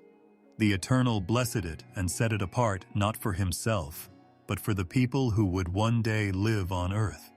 The Sabbath was a memory that was put in the future, a promise of peace before the fight started. Ethiopians believed that when the Sabbath spirit came down, the rivers flowed more slowly, the winds calmed down, and even the stars moved more slowly in respect. Creation knew that stillness was holy. Time, now fully awake, started to shape the world like a soft hand on clay. Morning and evening became different. The rhythm of day and night made a soft heartbeat that went through everything. The grasses grew in response to the light, and the waters moved in response to invisible cycles. The breath of angels even rose and fell with the rhythm of divine time. What had once been an endless calm turned into a living harmony, a song that moved, not a silence. This new order was beautiful. The sky didn't shine with one steady light anymore. Instead, it changed, with a soft dimming followed by a bright renewal. The angels saw this and knew that time was not a flaw, but a goal. It gave meaning to every movement, every stop, and every return. The Eternal had set the world to a rhythm that was like his own. Creativity flowed into rest, and rest flowed back into creativity. Time was not born as a limit, but as a gift, a way for the finite to connect with the infinite in cycles of memory. The Jubilees became the hidden heartbeat of everything, and one day, every living thing would move in time with them, even if they didn't know it. The first morning came, the first evening went, and the first week ended in silence. The angels looked at the pattern and saw the future of all creation in it. A rhythm that would guide stars, seasons, and souls alike, gently reminding the universe that even though time was flowing, eternity still breathed beneath it, soft and unbroken. The heavens began to move in a slow, graceful rhythm after time had taken its first breath. There was no noise or chaos, just a soft hum that floated through time like the sound of wind far away. It was the sound of stars being born. Light spread across the sky one by one, not in bursts, but in soft awakenings, like the opening of a million golden eyes. The universe was still young, and each spark of light seemed to know what it was supposed to do. The stars were not just fire, they were living embers of divine thought, bright spirits that held the memory of the Creator's voice. The ancient Ethiopian scriptures say that this was the first song of the heavens, when everything in the universe sang in praise. Before the earth was fully formed and any living thing walked on it, the stars were happy to be alive. They sang with light instead of words. Every shimmer and pulse was a note in the song of life. Their combined light flowed through the empty space like a river of silent harmony, reaching every part of the new universe. The Watchers, angelic beings who protect the secrets of the universe, stood still and watched as heavenly music was born. They had heard many amazing things, but this song was special. It didn't come from a command, it came from a joy that was too deep to be put into words. As they sang, the stars moved. Their motion was their praise, and they moved in patterns that would one day determine how the seasons and years would go. Some danced slowly, their light deep and steady. Others flickered in waves of light that spread across the sky. Their light didn't clash. Instead, it blended together to make a colorful and rhythmic tapestry. It might have looked like the night was breathing from a distance.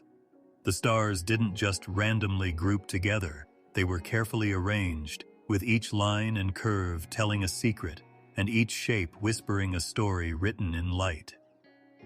As the first constellation took shape, the Watchers bowed. People said they saw shapes of heavenly animals, huge wings spreading out over the dark, faces that shone like gold, and rivers of fire flowing through the deep. But to them, these weren't just symbols, they were real ways of showing their love. The heavens were praising the one who made them. And even though there was no sound in the air, the vibration of their song filled everything, the winds that would one day blow, the waters that would one day flow, and the stones that would one day rest on the ground. The universe itself was humming with love. Ethiopians believed that this was the start of not only the stars, but also order in the universe. The stars became guardians of the divine rhythm. They knew where they were going and when they were going to get there. Their harmony gave birth to the great lights that would one day rule the day and night. The sun wasn't up yet, but its light was already singing among them.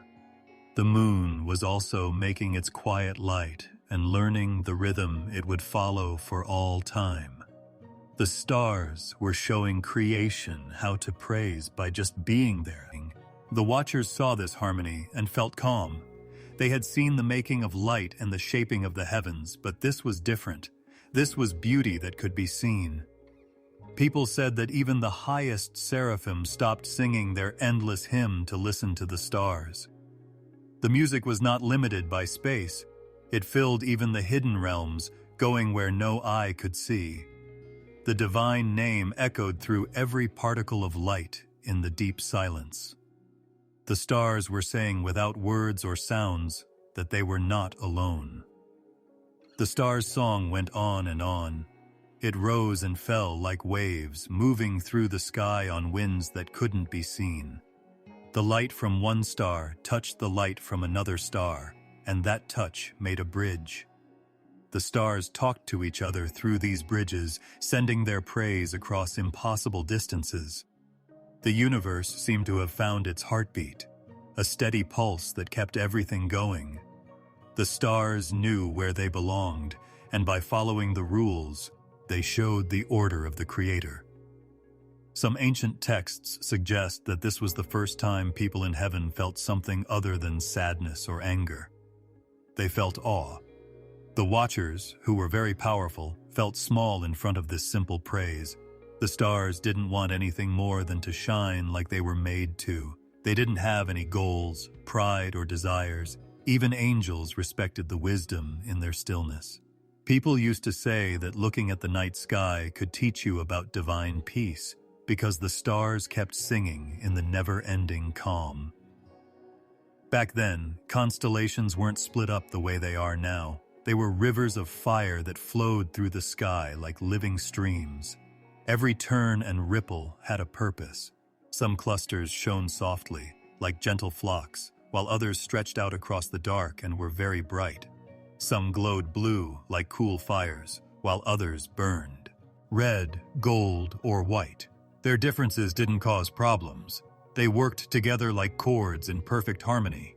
Creation had turned into a choir, and the Almighty's breath was the leader. The stars' song also sent a message to the unseen worlds below. The waters started to move when they heard their light. The melody made the earth, which was still forming, shake gently. As the song got deeper, mountains rose, and as it got softer, valleys fell. The rhythm of the heavens started to change the world before it was done. It was as if the earth itself was shaped by the sound of praise from God. The stars learned to talk by moving over time. Their rising and setting marked the passage of nights, and their alignment guided the passage of ages. They saw everything that happened next, silently watching as creation unfolded, their old song never stopping. The Ethiopians believed that their paths were sacred scripts written by the Creator to remind each generation of where they came from. Every star, even the faintest ones, had a word from the first divine word. Looking at the sky was like reading the memory of the start. The watchers would often get together in silence to watch them. They folded their wings and bowed their heads, and they listened with their spirits, not their ears. And even though they were guardians, they felt small in the face of that glory. The stars didn't fight or change their minds, they just lived in the light they were given. That was their compliment. Their song was their obedience. People said that when a star dimmed or fell, the heavens mourned its silence, not in sadness, but in respectful remembrance. Even fading was a part of their worship. The stars' song never really stopped. It goes on, even now, under the hum of the universe. We see constellations and distant fires with our modern eyes, but the old texts say that what we see is not fire at all, but worship that goes on forever. Every flicker is a note in that old song that started before time had a name. That song comes back every night when the sky darkens and the world goes quiet. It softly and patiently reminds everything of the peace that filled the first heavens. The watchers still have memories. Their eyes follow the same stars that sang above the waters of the young earth. They are not missing. They are in awe because they know the song goes on even when they can't hear it. And in that unseen harmony, the universe is at peace. The stars still shine, not because they want to be noticed or famous, but because that's what they were made to do. Prayer is their light. They move because they are obedient. Peace is in their stillness. And through their endless song, the breath of the eternal still moves across creation, unseen yet unceasing, keeping the heavens alive in quiet, everlasting worship. They didn't come down in thunder or fire. They came down in silence that sparkled like starlight on calm water. The watchers were different from all the other angels in heaven. They were born from the light of the higher realms and shaped by a purpose, to watch, protect, and learn the patterns of the world that had only just begun to breathe. They didn't fall or rebel. They came down as part of a holy mission. As they moved from the seventh heaven to the layers below, the air itself seemed to slow down. They were dressed in soft clothes of light that reflected the colors of dawn. Some people say that the winds bowed down in respect as they passed by, because these beings had the calm authority of divine wisdom. They didn't come to rule. They came to watch, see, creation happen, the mountains rising, the rivers carving paths through untouched soil, and the whisper of life getting ready to wake up. Their eyes, which were full of heavenly depth, saw more than just how things looked. They saw meaning, pattern, and harmony, the fingerprints of God on every atom. Every watcher knew that creation was not chaos, but a song. and their job was to keep that song in tune. They stood at the edge of time, where the world of moments met eternity. Some people stood on the high peaks, where the air was thin and clean. Others floated through the skies, and still others stayed close to the great waters that shone with heavenly light. They were watchers not because they were doing nothing, but because their eyes kept things in order. To see was to protect by nature. Ancient Ethiopian writings tell stories about their ancestors that say they were like bright threads weaving heaven and earth together. That night, the stars shone brighter, as if they were happy to see their brothers reach the lower realms. The seas became calm, and the mountains seemed to listen. The world, still young and smelling like its creator, opened up to them like a holy garden. And as they looked at how beautiful it was, they were filled with a quiet sense of awe. Even though they had seen the amazing things in heaven, like the 7 crystal rivers, the mountains of light, the huge thrones, and the blazing wheels, this new world was completely different. It was soft, weak, and full of hope. The watchers knew that the ground and sky held the seeds of a story that even they couldn't yet understand. There were many orders among them, each with a different color that showed their divine purpose. Some shone with blue-white light, their wings made of the soft flame of stars. Others shone with gold and silver light, and every move they made a note that mixed with the song of the earth. The grass bent gently under their feet as they walked, and the air was full of music that couldn't be seen. They didn't talk much because they didn't need to. Their thoughts flowed like rivers of light between them, and they talked to each other through resonance and shared vision. For them, seeing was a way to connect. At dusk, they came together in circles on high places and sang, but not in words, just in sound. Their harmonies rose into the sky like incense, and the heavens answered. The stars above started to pulse in time, making constellations that looked like they were dancing to the same song. This was the first time heaven and earth met to praise each other, a conversation of light and sound that connected the two worlds. The watchers found peace in that song because it made them feel the heartbeat of all things. Everything they saw taught them something. They learned to be patient from the rivers, to be steady from the mountains, and to have an eternal rhythm from the stars. They were amazed that the divine word had not only shaped matter, but also given it a purpose. The stones seemed to be alive and aware, and the winds carried whispers of divine thought. The watchers worshipped while they were watching, because every act of seeing was an act of respect. They would sometimes meet near the edges of the first gardens, where roots that couldn't be seen drank from the waters of paradise. They would sit there in silence and watch the stars' reflection move across the streams. It looked like heaven was looking back at them through the mirror, as if it were breathing. They saw signs in every movement. The ripples were signs of time, the stars were memories of divine speech, and the flowing water was wisdom moving through creation. As the days of the new world went by, they started to notice its patterns, such as the sun rising and the moon moving quietly across the sky. They didn't understand the idea of time, but they were fascinated by it. Everything was the same in heaven, but everything changed here. Seasons hinted at their slow arrival by changing colors and tones. Shadows grew longer and softer, and light got deeper, as if it were learning how to be kind. The watchers thought this dance of change was holy. They knew that impermanence was not a flaw, but a sign of God's creativity. As the sky got darker and the stars came out each night, they felt closest to their real home. Some people said that each star was a gate, a sign of the heavens they had left behind. Some people thought that the stars were their brothers and sisters watching from above and keeping quiet across the vastness of space. The air would hum with energy, soft and steady, and the watchers would spread their glowing wings to let the starlight through. At that time, there was no distance between heaven and earth. The edges were soft and see-through, like the surface of a calm lake.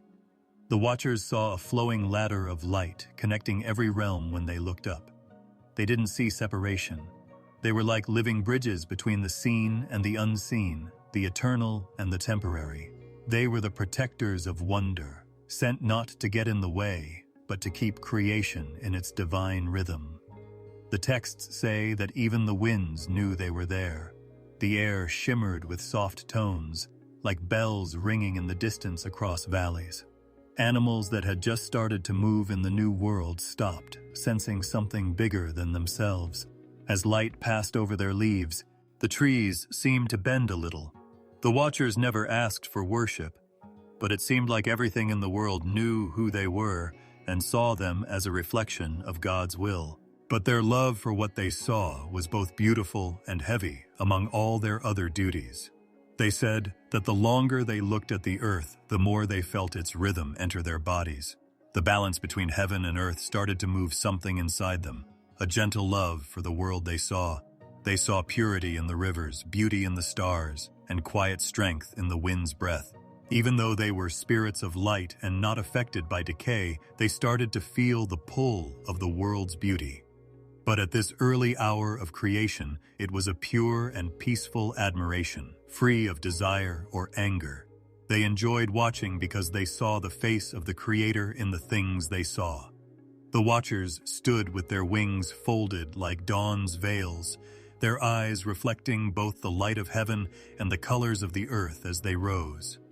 They were guardians of the silence between worlds, witnesses of the divine unfolding, and they watched as the breath of eternity moved through everything. The heavens moved together like a huge symphony that had been written before time began. The same divine rhythm flowed through every realm, from the highest throne to the lowest cloud of light.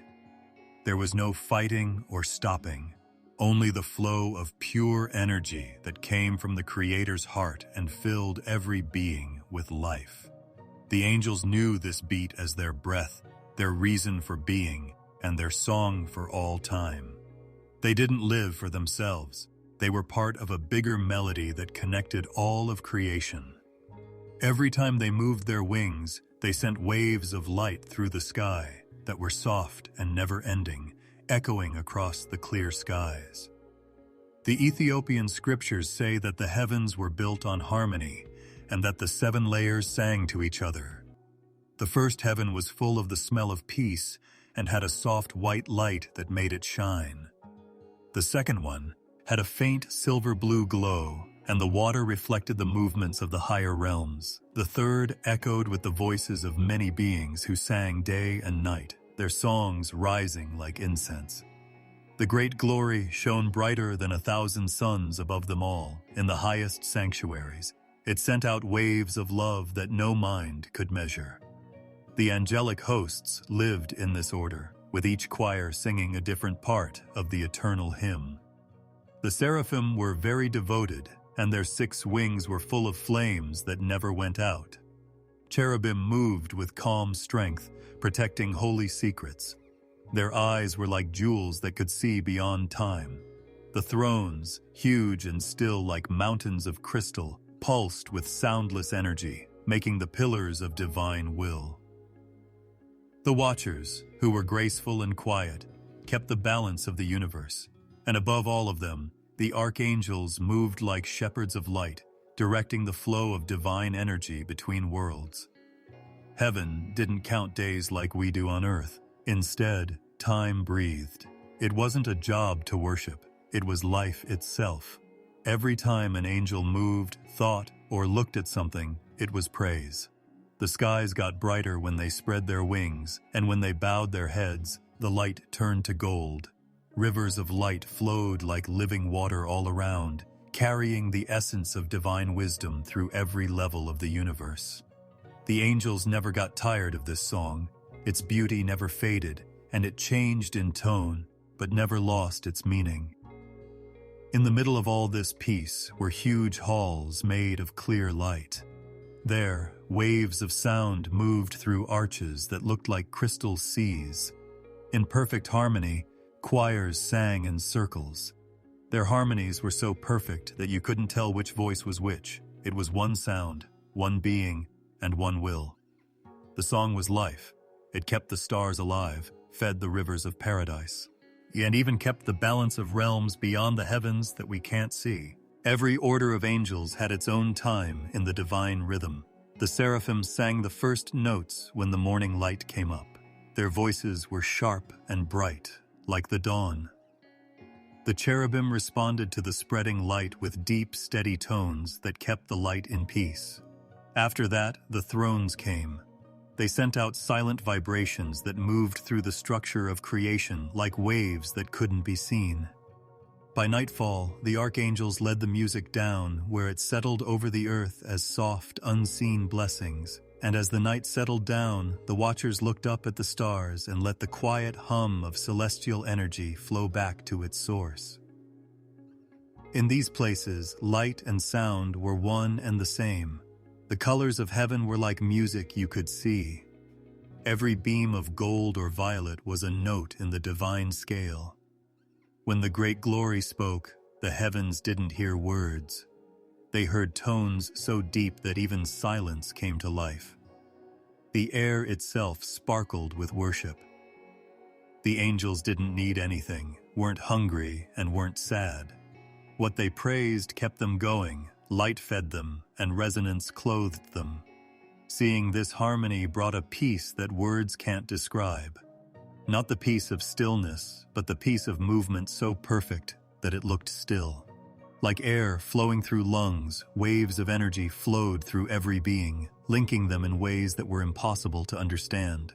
A tiny flicker of an angel's wing could send light rippling across the whole area, and that ripple would come back, even more beautiful than before. This was the cycle of divine exchange, giving and receiving at the same time, with love flowing out and back without changing. When the heavens worshipped, the world itself answered. The stars got brighter, and their flames danced along with the heavenly song. The rivers in the heavenly gardens glowed, showing patterns that moved like mosaic that could be seen. Without wind, trees whose roots reached into the light swayed gently, as if they were listening. The stones of paradise, which were clear and breathing, also vibrated with the music. There was no silence. Every atom and every particle of light sang along with the song that connected everything. There were times when the great glory would sit on the throne and the whole sky would stop, not out of fear, but out of awe. Light would flow like a living ocean, washing over every angel and filling them with new strength. The seraphim would cry, "Holy," in voices that were too high for people to hear, and the sound would last forever. People said that every time this happened, creation itself grew, and the edges of existence stretched out in happiness. The archangels were the main leaders of this cosmic order. Michael stood in the east, glowing with blue flame, and his presence kept the flow of power steady. Raphael in the north sent healing energy through the light winds. Uriel in the south held the flame of knowledge, lighting paths that were hidden. Gabriel stood in the west, bringing messages of God's mercy to all the worlds. Their light made a perfect square around the throne, with each corner singing in harmony with the others. The energies of creation moved through them without any problems, perfectly balanced and perfectly alive. The watchers, who were stationed on the edges of heaven and the new world, could feel this harmony flow through them like a wave. They didn't make it, but they reflected it, sending its essence down to the lower realms. The earth got order through them. The seasons started to settle into their patterns. The winds followed their set paths, and the waters flowed in harmony. The peace of heaven became the breath of the world below. This music had no end because it wasn't limited by time. Even silence had a tone, and even darkness sparkled with light that was hidden. The angels, who were bright and peaceful, lived in this beautiful space. They didn't fight or question anything because they were happy to give in. To them, existence itself was worship, and every part of their being was a part of the great celestial choir. The great glory's light pulsed gently across the sky, and the song kept going, soft, endless, perfect, a river of praise that flowed through time and space without beginning or end. There was a place that wasn't made of stone or soil before the ground was shaped or the dust of the earth was gathered. It was made of living light. The Ethiopian texts say that the spiritual earth was a place of harmony where all of creation would later rest. People couldn't see this world, and they couldn't measure it in days or distance. It was made of something more fragile than air and stronger than any mountain. It was a place where thought, breath, and being flowed together like pure light rivers. It wasn't heaven, but it showed how glorious heaven was. It wasn't the physical world, but it had the pattern for everything that would ever exist. In that world, time hadn't yet been divided, and there was no difference between what was above and what was below. There was no shadow in any corner because God's light filled every one. People said that this spiritual earth throbbed softly like a living heart, sending out quiet warmth all over the universe. Like a breeze that carried music, the divine presence moved over it, bringing form to formlessness. Each time that holy breath moved, it created new wonders, not in matter, but in essence. There were trees of light there, and their roots went deep into the soil of eternity, getting what they needed from the Creator's will. When they swayed, their branch let out sounds that sang of peace. The Ethiopian writings suggest that this land existed before Eden was created, and that Eden was just a shadow or reflection of this higher ground. Here, rivers of spirit flowed without banks, weaving through the bright fields like silver threads. They weren't made of water, they were made of living energy, which is the flow of divine wisdom. Life blossomed wherever those rivers flowed, not as we know it, with stems or skin, but as living light molded into beautiful shapes. The air seemed to be alive, humming with quiet happiness. Every spark in that world knew what it was supposed to do, and every form, no matter how small, felt like it belonged. The first idea of Earth took root in this hidden world. The mountains of the spiritual earth didn't come from rock. They came from intention. They were huge ridges of golden light that flowed up like frozen music. They saw valleys open up below them, filled with glowing mist that looked like it was breathing. There were gardens there, but they weren't made of dirt. Instead, they were gardens of meaning, with each flower representing a thought from the divine mind, and each color representing a note from the eternal song.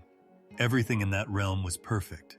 Nothing decayed, nothing aged, and nothing was forgotten. Angels walked through this place like winds through the morning light. Their shapes weren't limited by wings or robes, they were shaped by light and song. As gardeners of creation, they shaped patterns that would one day be seen in the real world by taking care of the flow of energy. The Ethiopian scriptures say that they moved in circles, drawing the shape of the universe on the spiritual ground and laying the groundwork for what was to come. The light got deeper wherever they stepped, making shapes of future lands, seas, mountains, forests, all in their spiritual likeness. The earth we know today was just a shadow of those shapes, a mirror of that perfect model that was hidden from view. People said that all the rivers in this land came from one place, the fountain of the great light, where divine energy burst forth like a sunrise that never faded. 4 big currents came from that source. They were the first rivers that would flow through Eden. Each current had a different quality. One was wise, one was happy, one was pure, and one was strong. These currents wove together under the surface, mixing and separating in endless patterns. They fed the spiritual land with peace that never ran out. The mountains shone like crystal when the light from these rivers hit them. The valleys, on the other hand, turned into clouds of color that glowed from within. Here is where the first whispers of the physical form of creation were heard. The divine word, which would later create matter, first echoed in this bright place. It went through the trees and rivers, making them sing. The mountains responded with deep tones that rippled through the fields of light, and the trees responded with harmonies that fell like rain. Every wave, every sunrise, and every living soul was rehearsed here. They were all shaped in spirit before they could ever appear in dust. The beings who lived in this world were not yet human, but they had the spirit of humanity inside them. They were spirits of potential, showing what people would one day become. They walked in the light and talked to each other with no pride. They didn't feel far away from the Creator. His presence was all around them. When they moved, they did so in time with His will, and their words sparkled like silver rain when they spoke. They weren't limited by birth or death because they were part of the never-ending cycle of divine awareness. A mountain rose from the center of this spiritual earth that was so bright that even the angels looked at it with awe. The top of it reached for the great glory, and the bottom of it rested in the calm waters of divine thought. People said that this mountain was the first place where the Creator's presence touched form. It wasn't solid yet, but it was taking shape. The light around it turned into circles of gold and sapphire, which marked the edges of the sacred space. Some old texts call it the first Eden, the garden that no one can see where the design of all life was planted. Here is where every seed that would later grow on the physical earth was first thought of. It glowed like sparks of intention, waiting to become matter. In that land of light, harmony was not something people learned. It was just how things were. Every breeze brought information, and every ray of light told the truth. There was no fear, no separation, and no sadness because everything was connected to the same divine pulse. There was even a soft vibration in the silence that held the memory of the Creator's first thought. The air itself sparkled with knowledge, as if every atom knew what it was supposed to do in the big picture. This spiritual earth was the link between heaven and the world that would one day be made. It was the place where energy and matter met, where spirit got ready to put on the robe of matter. The Ethiopian texts call it the garment of the world, a holy cloak that surrounded creation before it took on a physical form. Light learned how to rest, sound learned how to move, and life learned how to grow inside of it. The Watchers looked at this world with awe, because it was through its creation that they began to understand how deep divine wisdom is. They could see how every heavenly law was reflected here, and how every eternal pattern took shape before coming down to the lower worlds. And as the great glory looked down on the spiritual earth, the breath of creation grew stronger. This was a sign that the visible universe would soon open up, showing this hidden perfection. It was a place of preparation, where things that couldn't be seen became ready to be seen. Every movement, color, and sound was a seed that would one day grow into something beautiful in the real world. Here, in the light, before anyone ever touched the clay of creation, the first grasses of Eden, the first stars of the night, and the first winds that would carry songs across oceans were all thought of.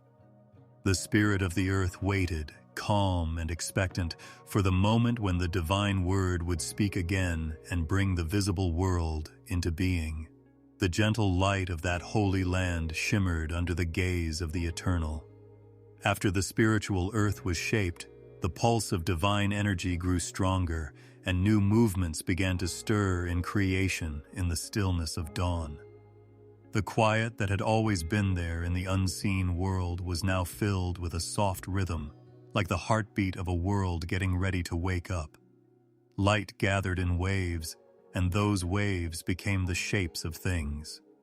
The Creator's will flowed through the fabric of existence like a whisper, drawing the invisible toward substance and shaping the first mountains and oceans with the care of an artist painting on air. There was no force behind the creation of each fold of land and curve of water. Instead, there was balance. It was a song of order that rose from silence.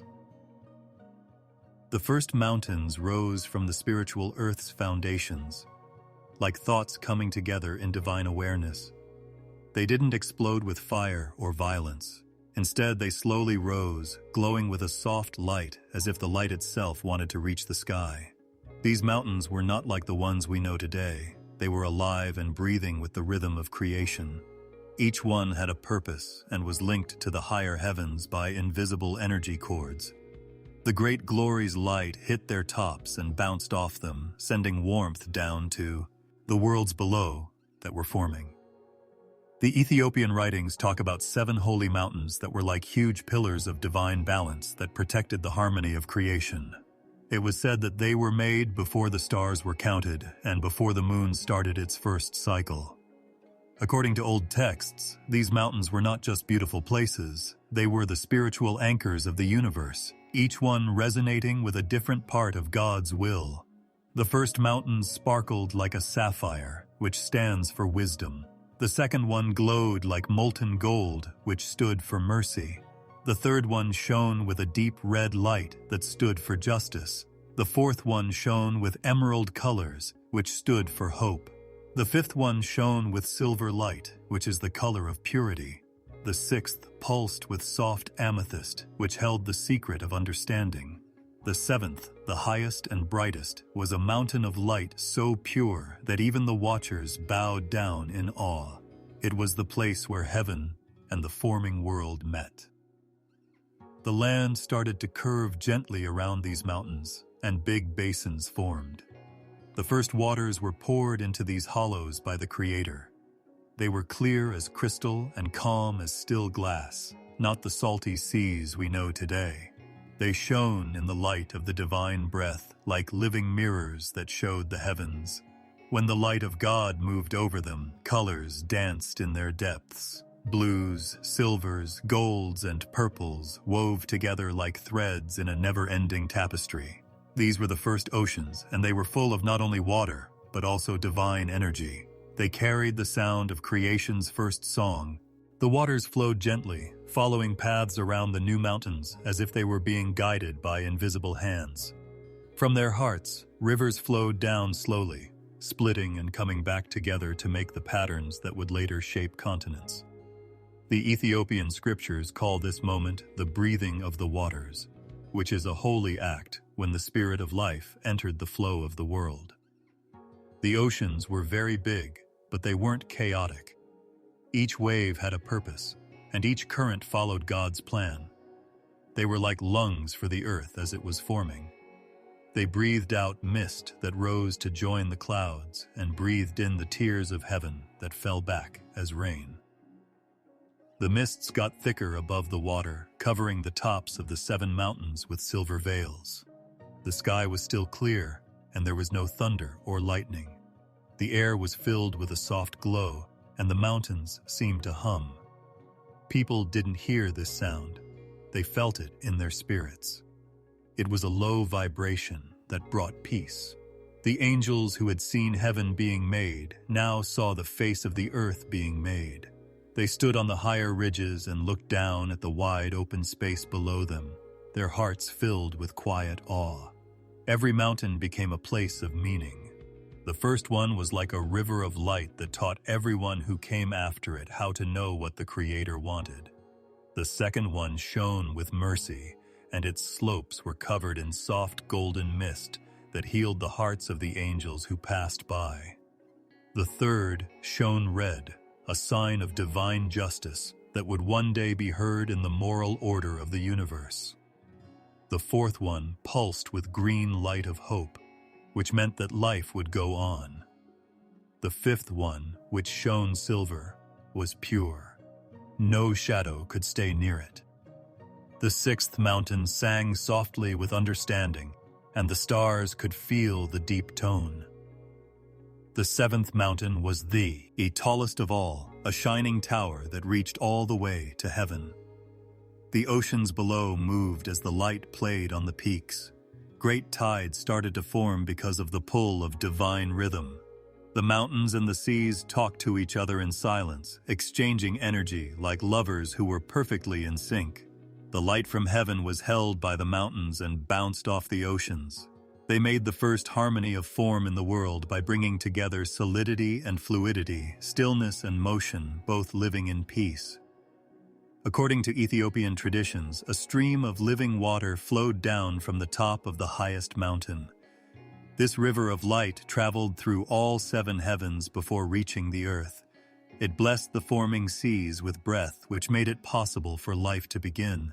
The angels saw the ripples spread across the water, which sparkled with colors that people couldn't see. The waves glowed softly, and below them, the first signs of life began to move. They weren't creatures yet, but their thoughts sparkled like sparks in the deep. The land around the mountains shaped itself like clay being molded by soft hands. Valleys opened up, hills came into view, and plains spread out in a quiet, beautiful way. The soil was rich, not with minerals, but with the will of God. Every grain had a purpose, and every gust of wind brought order.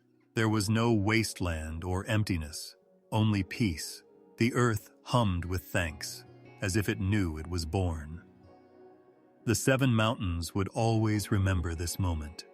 Later, prophets and seers would talk about them in visions, saying that their holy presence was a sign of divine truth. Enoch would one day walk among them in spirit, with angels showing him what they really meant. But for now, they stood alone in peace, glowing in the eternal light. Their peaks reached the sky, and their roots reached deep into the sea of creation's inner. Yai? The newborn oceans shone like molten glass when the light from the heavens fell on them. Soft waves rolled over their surfaces, making patterns that looked like God's writing on water. It sounded like the world was breathing softly and in a rhythm, like these waves. The angels listened in silence, understanding that the oceans were singing a hymn of thanks for life. People said that their song went all the way up to the 7th heaven, where it mixed with the music of the stars. The first mountains and oceans did not just make land and water, they also made things more balanced. It was the base on which the visible world would later rise. Mountains that were as steady as faith and oceans that were as fluid as mercy. The Ethiopian scriptures depict this event not as a sudden surge of power, but as a gradual revelation of divine intention, characterized by gentleness and purpose, with each component understanding its role in the overarching plan. As the light faded into the first shadow of evening, a new rhythm was born. The rhythm of rise and rest, of motion and stillness. The stars lit up the mountains and the oceans whispered beneath them, sending the reflection of heaven on their waves. The world was still young and had not yet been changed by time, but it was already full of beauty beyond measure. It was a creation that was perfectly balanced and was waiting quietly for the next breath of divine will to continue its story. There were beings made entirely of light before people existed, before dust and breath were joined together. These gentle beings walked the first earth like soft reflections of divine thought. They were not angels like the ones that live in heaven, and they were not creatures that were limited by time and space. The old texts called them the children of luminescence, beings made from the pieces of the first sunrise and woven from praise itself. They were the first people to see the world take shape. They were delicate, radiant, and full of an awareness that was more like song than speech. The light of the Most High seemed to have spilled onto the earth and taken on living form, making the fields and mountains seem alive. They moved in silence, wrapped in the soft breath of dawn, and each one held a spark of divine wisdom inside. Their eyes were like mirrors of the 7 heavens, showing colors that no human eye could ever see. They saw harmony in creation, not separation. Every river was a verse, and every stone was a resting word of the eternal. They didn't need wings because the light itself took them where they needed to go. The winds were their friends, and the waters that whispered knew who they were. Everywhere they went, the grass got a little greener, the air got a little brighter, and the world seemed to hum in quiet respect. The Ethiopian scriptures don't call them rulers, they call them caretakers. They were humble spirits whose job it was to keep balance before humans ever touched the ground.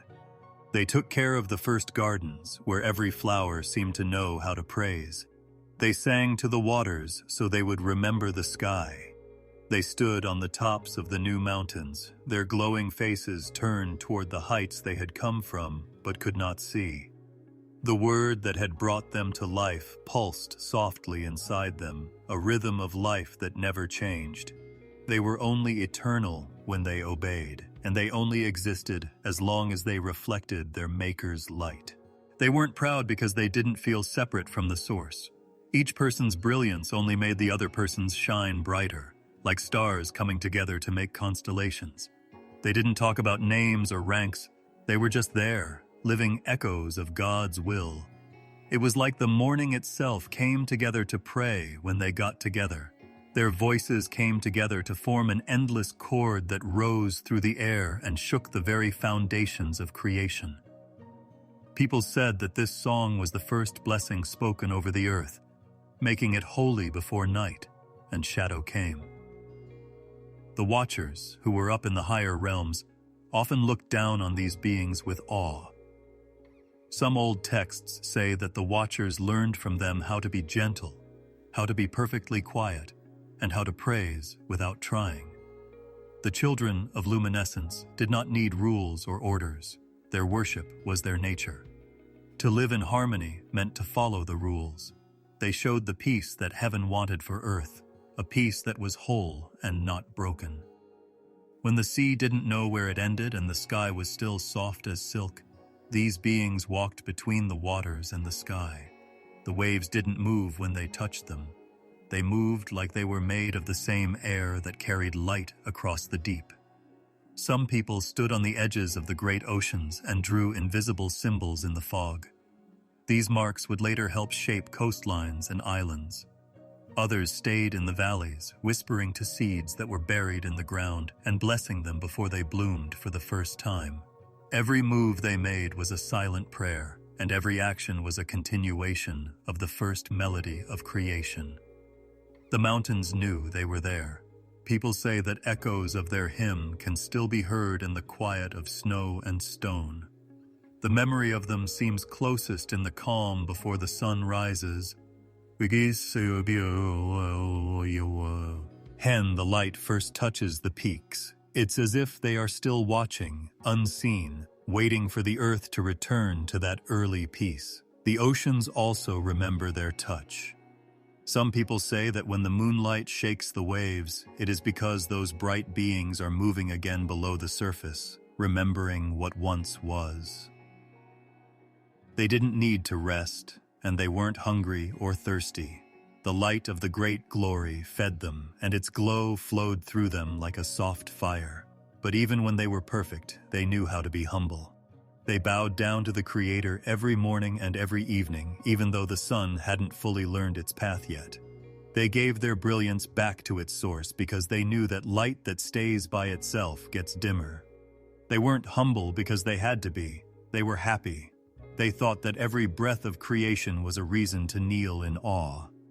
From among them, the first shapes of people were seen, not in flesh, but in shape. There was a faint glow around the edges of what people would become. It was as if the Eternal was drawing the future on their bright essence, getting ready for the moment when dust would be full of spirit. They were the link between glory that couldn't be seen and life that was coming, a hint of what would one day walk the garden. Some old traditions call them proto-souls, which means guardians of the pattern that would define mankind's image. They were happy, not knowing what would happen next, only that something bigger was being made through them. They had to prove their purity. Even light, when it shines, casts a shadow when the world starts to turn. The first winds of pride, which were quiet and soft, brushed past them, bringing back memories of the trouble that had broken out between higher beings.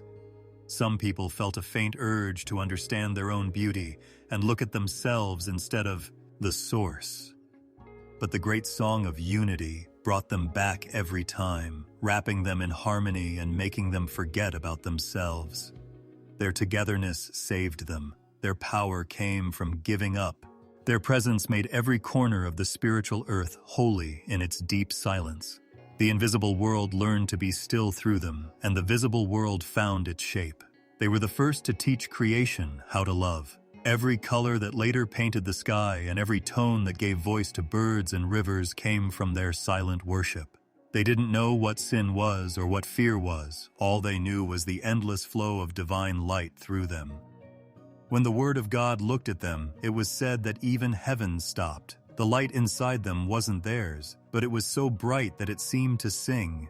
The light they gave off was like dawn remembering its creator. They were the perfect example of obedience without thinking, beauty without pride, and purpose without question. The children of luminescence would stay the same, though time would pass and new beings of dust and breath would come into being. They would be the unseen guardians of balance, pure light woven into the heart of the world, watching in silence as the story of creation unfolded, step by gentle step. Before anyone ever breathed, a soft murmur went through the heavens. It wasn't a question or a rebellion, it was a holy wonder. The angels talked to each other in soft, star-like tones, sensing that something new and different was about to happen. The air in the heavenly courts seemed to change. It was full of hope, and even the rivers of light could feel it as they flowed around the throne of the great glory. Creation had sung many songs, like how the heavens were made, how time was woven, and how light and wind were born. But this whisper was different. It wasn't made of stars, water, or fire. It was made of flesh. The eternal would take on the form of the perishable, and the immortal would breathe inside the fragile shell of dust. The archangels stood with their wings folded like fire veils in front of their faces. They could feel how deep the mystery was, but not how full it was. Before the stars even knew where they were going, the plan for creation was written down. It was a design hidden in the heart of the eternal wisdom. There was a prophecy written on the heavenly tablets that one day, spirit would live in matter, divine thought would wear the garment of clay, and through that union, creation itself would understand its maker. The plan was so deep and loving that even the most powerful seraphim could only bow in silence when it echoed through the heavens. The Watchers were the first of the angels to speak out loud. They had seen worlds form, heard the birth of stars, and seen the light split the dark. But this prophecy was different from anything they had seen before. How can the infinite live in what is dying? They whispered to each other. How should the uncreated walk through created dust? And still, there was no answer, because the mystery was hidden deep in God's will. Only the great glory knew, and the Word, who would one day speak that mystery into being, was perfectly still, waiting for the right time. As the news spread like perfume, soft waves of light shook in the halls of the seven heavens. The cherubim, whose eyes see the hidden things of God, saw parts of the prophecy in their never-ending gaze. They saw a figure that wasn't fully formed or breathing, yet standing on a new world, surrounded by the beauty of creation. Even though this figure was made of dust, it held the reflection of eternity inside of it. His eyes would remember the divine fire, and his hands would touch the ground where stars used to sleep. The cherubim sang softly because they knew that creation was about to show the most personal act of its maker, the joining of heaven and earth in living form.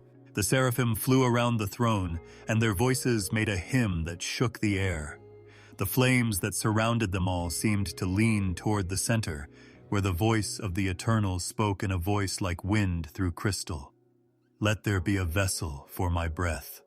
Let the invisible dwell in the visible. The heavens shook, not out of fear, but out of awe. This was not a command like the ones that made the universe. It was a whisper of love, older than the stars and even older than time itself. It was a promise that the Creator would not stay far away, but would walk among His own creation, hidden in flesh. The winds carried the prophecy, and even the elements paid attention. The waters calmed down as if they were waiting, and the mountains bowed down under the fog. The sun burned a little brighter when it heard the secret, as if it wanted to shine on the face of the being that would one day look up to it. Every being of light and every wave of energy in the sky felt the change coming, a divine closeness that would one day be born into the delicate rhythm of life. The prophecy was spoken in symbols in the lower heavens, where the watchers stayed. They had visions that were like soft dreams, a garden that hadn't been planted yet, rivers of light flowing through it, and a shape forming from the dust in the middle of it. The winds brought a smell that they had never smelled before, the smell of earth touched by eternity. Some of them cried, but they didn't know why. It wasn't sadness, it was the pain of beauty that was too much to bear. They knew that the Creator was getting ready to pour His light into something that could feel, hope, and make choices.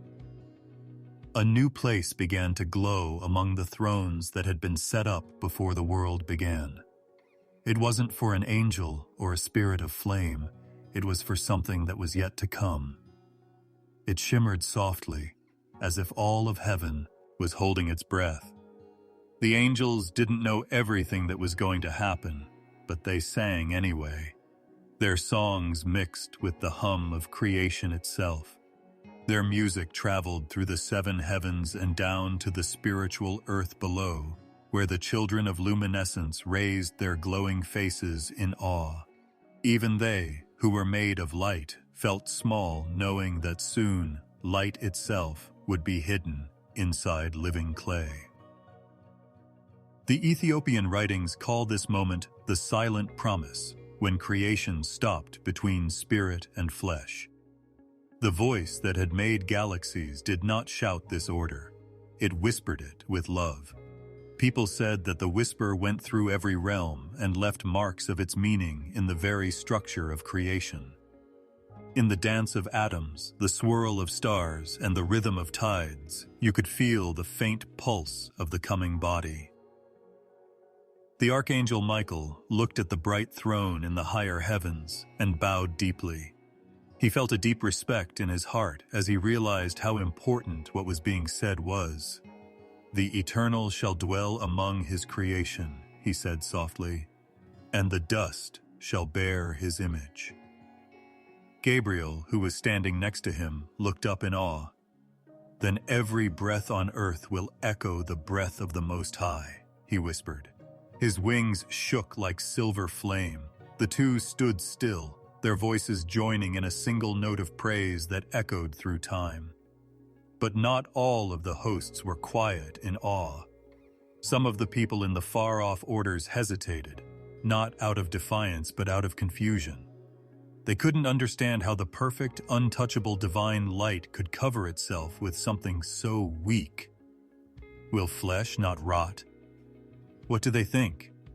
Will it not get tired and fall? Even though they were unsure, they were still respectful because they knew that the great glory's wisdom was beyond all understanding. And so they waited, like stars, as wait for dawn, hoping that what was said would be revealed in time. The sky was calm and expectant. The slow approach of that mysterious hour seemed to be marked by each cycle of light and shadow across the divine expanse. The angels started singing again, but each song now had a hint of the prophecy, a soft warmth, a gentleness, a promise hidden in the harmony. The rhythms of heaven changed, as if time itself was getting ready for something new to come in. Even forever seemed to lean forward, waiting for the first heartbeat that would one day break the silence of creation. The first earth shone brightly below in the light of millions of stars. The rivers flowed in a calm line, not knowing that one day their waters would reflect the face of a man. The wind blew over the plains, carrying whispers of an old plan. That spirit would soon breathe life into form, and that the voice of the Eternal would one day speak not from the heavens, but from the fragile rhythm of flesh and blood. And so the prophecy hung in the air like a smell that never went away, moving from heaven to earth and back again. Every ray of light, every shaking leaf, and every ripple in the water reminded him of it. The angels kept singing, but their songs were now softer because they knew that soon the gap between the divine and the created would close. The Eternal would take shape. The invisible would walk among the visible, and the breath of God would find a home in the dust. There was a still light in the sky that wasn't from stars or fire. It was a glow that came from thought itself. Across the distance, the silence grew deeper until it seemed to be alive and listening. Then, like waves forming in an unseen ocean, the big group started to come together. The thrones lined up, the wings folded in respect, and millions of eyes turned to the bright center. It was time for advice, the secret meeting that took place before the creation of man. The great glory filled the boom, and the air shook gently. The wind didn't move, but everything else did in time with his presence. When he spoke, it wasn't a sound. It was a warmth that filled everyone who stood in front of him. The archangels bowed, and the heavenly hosts took off their crowns of light.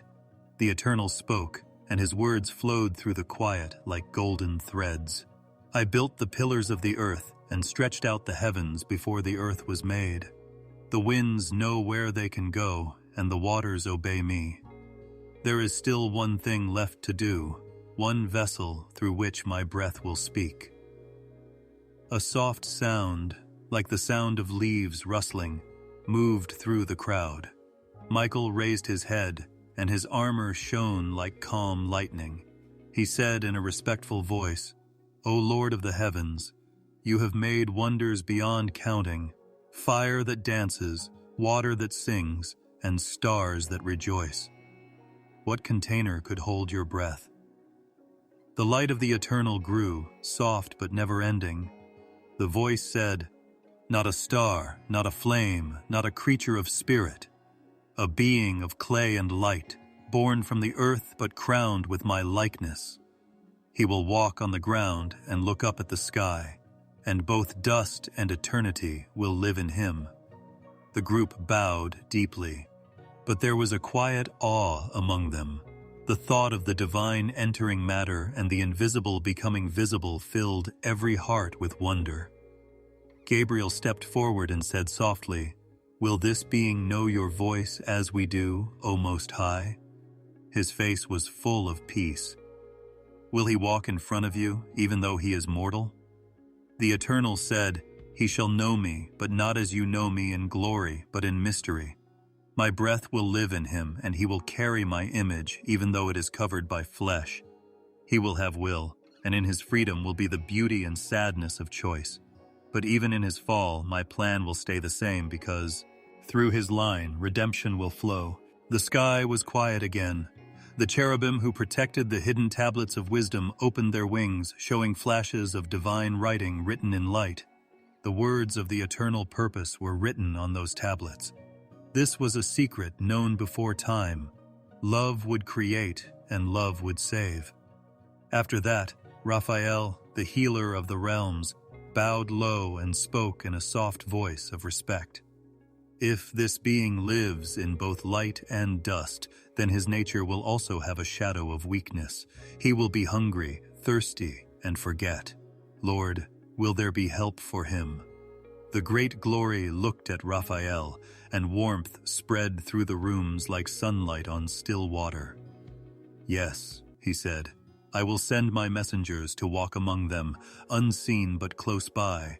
They will hear my whispers in their dreams and visions, and when the time is right, my word will live among them, the light made flesh, to bring back what was lost."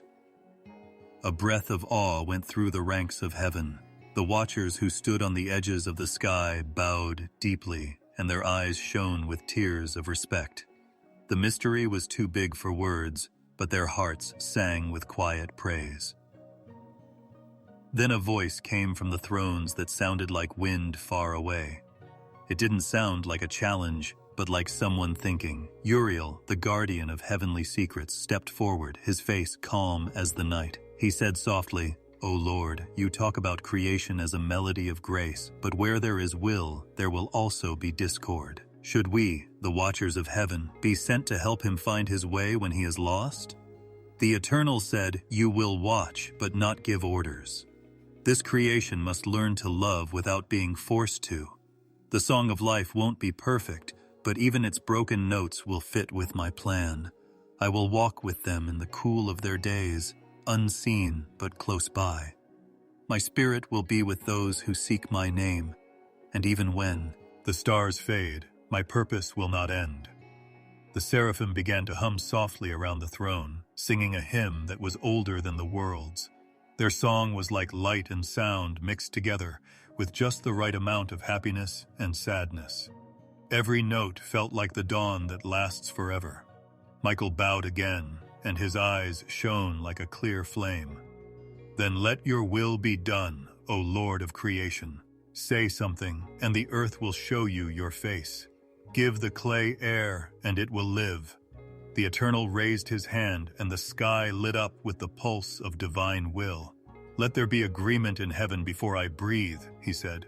And so, one by one, the archangels bowed. Gabriel's wings glowed with a peaceful gold light, while Raphael's glow deepened to a healing blue. Uriel's light grew like a calm fire, and Michael's light made the air around them steady. Thousands and thousands of angels bowed their heads in agreement behind them.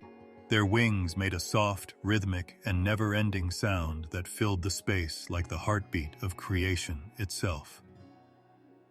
Then there was a silence that was unlike any other. It seemed like the stars were dimming, as if they were listening to what was said.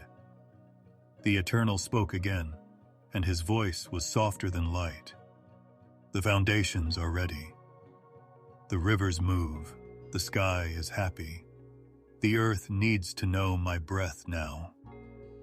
At that moment, the heavens shook with a soft tremor, not out of fear, but out of divine anticipation. The spiritual earth below sparkled, as if every speck of dust was waiting for its turn.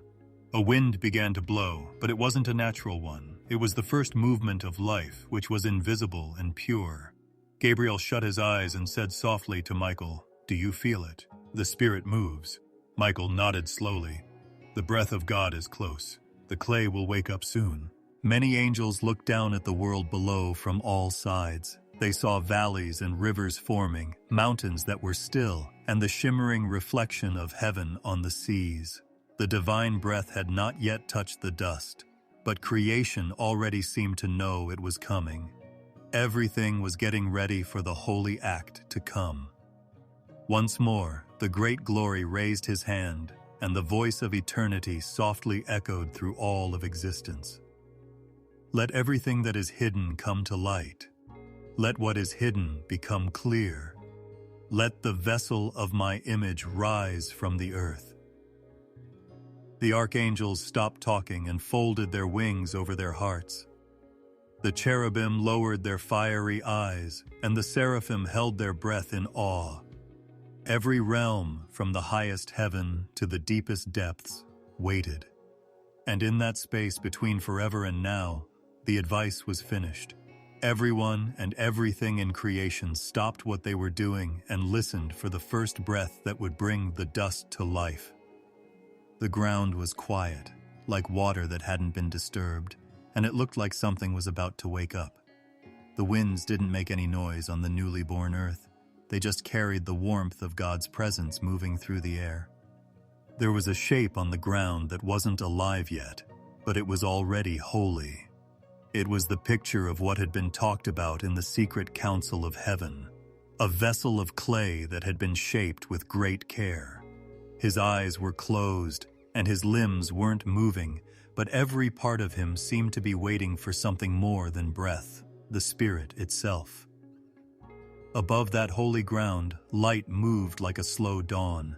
The great glory watched, and time seemed to stop in awe. The archangels watched from above in quiet awe. They had seen stars form and rivers change shape, but this time was different. This wasn't the shaping of stone or flame, it was the shaping of reflection. The Eternal leaned in close, and his presence wrapped the dead body in peace that was deeper than any silence. Then the breath came. It wasn't a gust or wind. It was a whisper that held all of time. It moved slowly over the clay's surface, sending a pulse of warmth through the still dust. It woke up color where it touched. The dead body moved.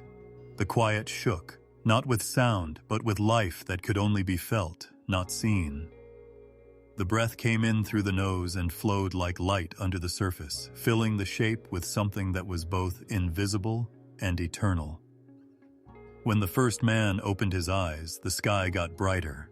They weren't used to bright light, but they could see everything, not just the ground in front of them, but also the harmony that was hidden beneath it. At that moment, he didn't say anything. He just breathed, and his chest rose and fell with the rhythm of creation itself. The angels were in awe and whispered to each other. They had watched the stars be set in motion. Yet nothing in all the heavens was as sacred as the breath now moving through this being of dust and spirit. The Eternal looked upon him with a quiet love that filled the heavens with radiance. The voice said, "You are Adam." It wasn't loud, but it was full, like water flowing through a riverbed. "You are made of earth, but my breath lives in you. You shall walk among my works, see with my eyes, and know my heart." Adam stood up, and the soft ground beneath his feet knew who he was. The ground felt alive under him because it was made of the same stuff as his body. The light above him glowed with love, wrapping him in a soft blanket. His hands went up toward the sky, not because he knew what to do, but because it was instinct. Creation was reaching back toward its creator. Gabriel bowed his head in the higher realms. He whispered, "The breath of God walks." Michael, who was standing next to him, said, "And the earth has found its voice." The man walked slowly, as if he was feeling both heavy and amazed at the same time. Every step on the ground sent a hum through the soil, not sound, but resonance, as if the world itself was happy to have a new friend. He bent down and touched the dust that made him, and the dust glowed faintly, as if it were a family member. There was no pride or fear in his still, innocent heart, only awe. The rivers showed his shape, and the wind touched his face like a blessing. He didn't feel lonely because he was surrounded by presence, the spirit that moved through everything. Birds flew around in the air without being seen, and light came through mists that sparkled with divine memory. It felt like every leaf and every ripple were breathing with him, as if all of creation had taken that first breath. The Eternal watched the man walk around, and in that quiet time, the purpose of creation became clear. The clay that had once been asleep now held the light that had been there before worlds. The dust had turned into the picture of the infinite. His hands were dirt, but the same fire that made the stars sing burned in his chest. The angels' songs could be heard softly in the distance. The sound was soft, like the wind through old trees. People said that even the stars bowed their light when Adam's breath first joined the chorus of creation. Even though he was small, the spirit inside him was limitless and held the memory of the eternal word. As he walked through the soft mists of the early world, each step was slow and careful, as if he were enjoying life. He felt the pulse of the ground, the streams, and the trees that grew fruit. Every creation answered him, not as a servant to a master, but as a creation to a creation, all connected by the same divine breath. The mountains whispered strength to him, the waters sang of new beginnings, and the winds carried the sky's secrets. Adam, his eyes often looked up. He saw light beyond the sun, the spiritual light that had always been there but was invisible to humans. That light didn't blind him. It wrapped around him and made him remember that he came from something that would last forever. His heart swelled with a peace that went deeper than thought. He understood quietly that he was both part of the earth and beyond it. Raphael watched in calm silence from high above. He whispered, "The balance is perfect. Spirit and dust, light and form, together." Uriel nodded next to him. It is the echo of what was said before dawn. Love wrapped in skin. Adam walked through the new world on earth with a sense of gentle wonder. He could feel the coolness of the ground under his feet and the warmth of the light on his skin. He drank from streams that sparkled like the first waters of heaven. not in desire, but in gratitude. Every sense was waking up. Each color, each breath, and each sound was a new discovery of what life meant. At that time, there was no time as we know it. Morning and evening were just times when God turned his attention to Adam.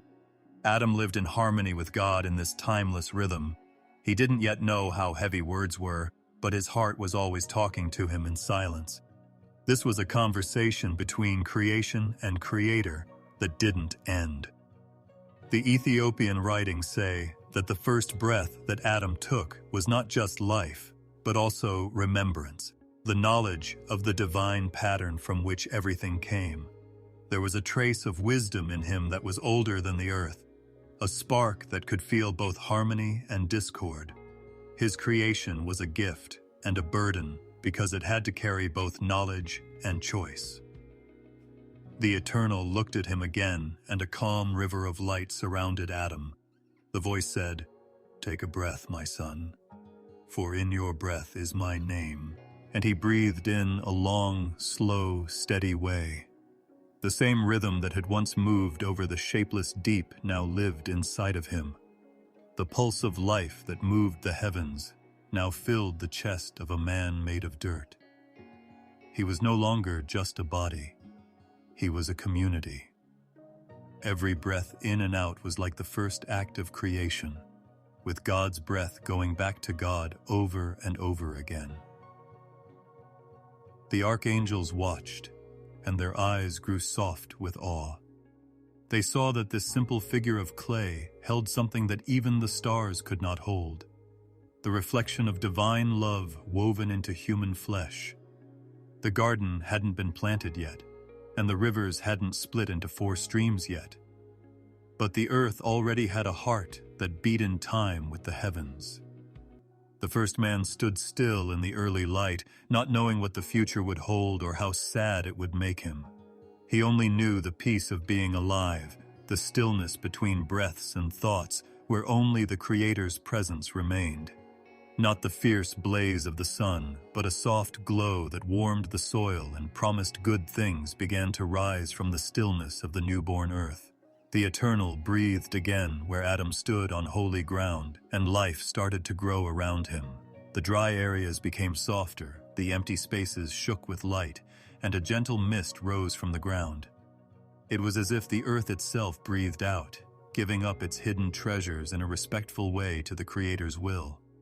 Then came the planting, which was done with words and breath, not hands. Every seed was a beautiful thought that came to life. The Eternal put together colors and smells that the heavens had never seen before, greens that were deeper than thought, golds that shone like dawn on still waters, and flowers that opened without dying. The air was filled with a soft scent that was neither too strong nor too weak, but lasted forever. And so the Gaia, Burden woke up, Eden, the heart of creation where heaven and earth met in perfect stillness. It wasn't just a place with trees and rivers, it was a living harmony. It felt like breathing on the ground there, and it was cool to the touch. It glowed faintly with the memory of divine footsteps. There were streams running through it, flowing in time like veins in a living body, each one whispering secrets of peace. It was said that 4 great rivers flowed from the heart of Eden.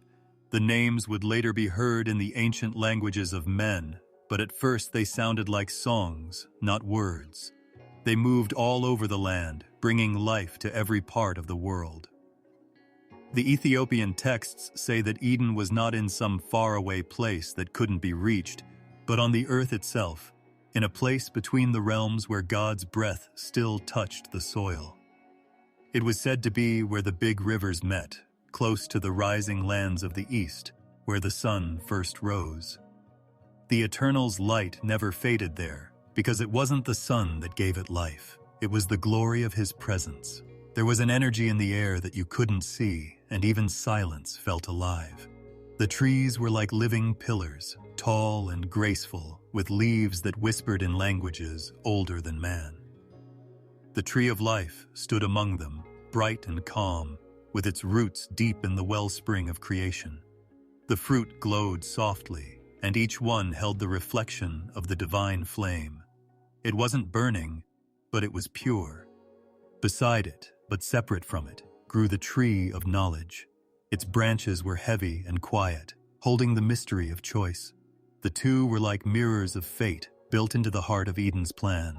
Life moved slowly and smoothly all around. Emerald mounds surrounded streams, lilies floated on ponds that looked like mirrors, and golden grasses swayed even though there was no wind. Birds of light flew above, their wings like glass that had been woven together. Their songs were so soft that they could calm even the stars. Little animals moved around without fear, moving carefully as if they knew they were on holy ground. The stones even glimmered a little, each one touched by the breath that had brought man to life. Adam walked through the garden in awe. As he walked, his feet pressed against moss that smelled good with every step. His eyes slowly moved over the beauty in front of him. He didn't feel like he owned the trees, the water, or the wind. He felt like they were all family. It seemed like every leaf leaned toward him, and every breeze smelled like divine kindness. There was no work, no hunger, and no sign of decay. In Eden, time seemed to stop. Here, only the present existed, endless, peaceful, and pure. The Ethiopian texts say that Eden is not just a place, but a meeting place, the bridge between heaven and earth. They say that its center was in line with the world's axis, which was the spiritual heart from which life spread. The mountains around it glowed with a faint fire that wasn't meant to destroy, but to show what was sacred. There were streams of living light running through the ground that people couldn't see, but angels who protected it could. And there were angels, soft and glowing, who moved through the leaves without being seen. They took care of the life in Eden by being there, not by using tools or working. When they touched the branches with their hands, flowers in colors that had no name came out. Their songs were like whispers of balance, making sure that the rivers never ran dry and the fruit never stopped ripening. There was so much praise in the air, but no one said anything that disturbed the peace. There were times when the presence of the Eternal would blow through the garden like a golden wind. The light would bend, and all the creatures would stop moving. Adam would bow his head, and even the leaves seemed to shake in reverence. There was no fear in that moment, only awe, the kind that fills you up instead of emptying you. This was not the distance between the Creator and the creation, but a connection. Every blade of grass and every drop of water was a note in a song that was too big to put into words. The rivers in Eden had their own secrets. The Ethiopian story says that they flow perfectly, with their waters reflecting the sky above. One was clear as crystal, which stood for purity. Another shone with a light that looked like gold, which stood for divine wisdom. The third had the color of sapphire, which stood for heavenly fire. And the fourth moved dark and deep, carrying the secrets of the unseen. All the waters of the world came from these four. Each river carried a part of Eden's eternal song. When Adam sat next to these waters, he could hear whispers below the surface. These were the voices of unseen life that were soft and helpful. The rivers taught him without saying a word, showing him how everything is connected. He learned by watching and feeling the world around him as if it were his own heartbeat. The water was cool and sweet when he reached for it. It not only refreshed him, but it also brought back memories of the breath he had come from. The animals also came close to him. They didn't run away because they weren't afraid. Lions walked with calm majesty, deer with grace, and birds with laughter. Every creature was a part of God's imagination, made not out of need, but out of joy. Their harmony was the song of innocence, the melody of peace before they broke up. Adam smiled as he watched them, feeling the wisdom of creation in the way they moved. Back then, the garden was always bright, no matter what time of day it was. Night and day were not yet fighting, because the Creator was always there, making it dawn. The air sparkled softly, and even the shadows were soft. bringing the colors of twilight instead of darkness. Flowers opened and stayed open, and fruit ripened without going bad. Time had not yet learned to take away what was given. The Ethiopian elders said that Eden was not just a memory, but a truth that was still hidden. They said that its spiritual essence was still on earth, even though it was hidden from fallen eyes. They called it the home of divine order, a place where nothing could be corrupted and where everything still remembered the voice of its creator. Some people said the garden was high up on a mountain surrounded by bright waters. Others said it floated between worlds, protected by the same light that used to shine over the waters of creation. And so the garden breathed, big and small, like the heart of all living things. It was beautiful but not proud, peaceful but not still, and life without end. There was worship without words all the time. The soil, the rivers, the winds, and even the light all praised God in silence. The earth was awake, dressed in color and sound, and full of divine purpose. And in the middle of it all was man, the living breath of God, living in the first paradise, the garden where heaven once touched the ground. There was an echo, a whisper that went on forever, before the first words of Genesis were ever spoken, before ink touched parchment or breath made language. It wasn't sound like we know it. It was something softer, like the sigh of light remembering its first dawn. This echo held all that had happened and all that would happen in the future. It was the last hum of the prelude to creation, the song that connected what came before time with the story too. Hat would one day begin with the words, "In the beginning." The heavens, having seen everything that was hidden, were still again. The angels had finished remembering, and their tears of light were sealed in the heavenly tablets. The rivers of paradise still flowed in places that could not be seen, and their music softly wove through all of creation. The stars hung quietly, their light no longer sad, but waiting, as if they were holding their breath for something that had not yet been revealed. Everything was at peace, and the calm felt like the heartbeat of eternity. The Eternal spoke again in that stillness, but not in thunder or flame. Instead, it was a voice full of love. The word that had made galaxies and souls was now ready to shape the world we know as the beginning. But this new act of creation wasn't new at all. It was the next chapter in a story that had already been written in the light before light, in the memory of the heavens. The voice that said, "Let there be," was the same voice that had sung through the ages before time and breathed over the waters of eternity. And when it spoke again, creation was happy and remembered where it came from. The first breath of the world moved again, rolling gently through the empty space. What was hidden became clear. Light moved across the deep, touching the surface of the water, which sparkled like glass. It wasn't the first light. That light had been there for a long time, hidden in God's presence. But now, that eternal light began to take shape, to bloom, to fill, and to shine within the limits of creation. Heaven and earth were no longer two separate songs. They were now two notes in the same divine melody. The Ethiopian writings call this time the returning circle.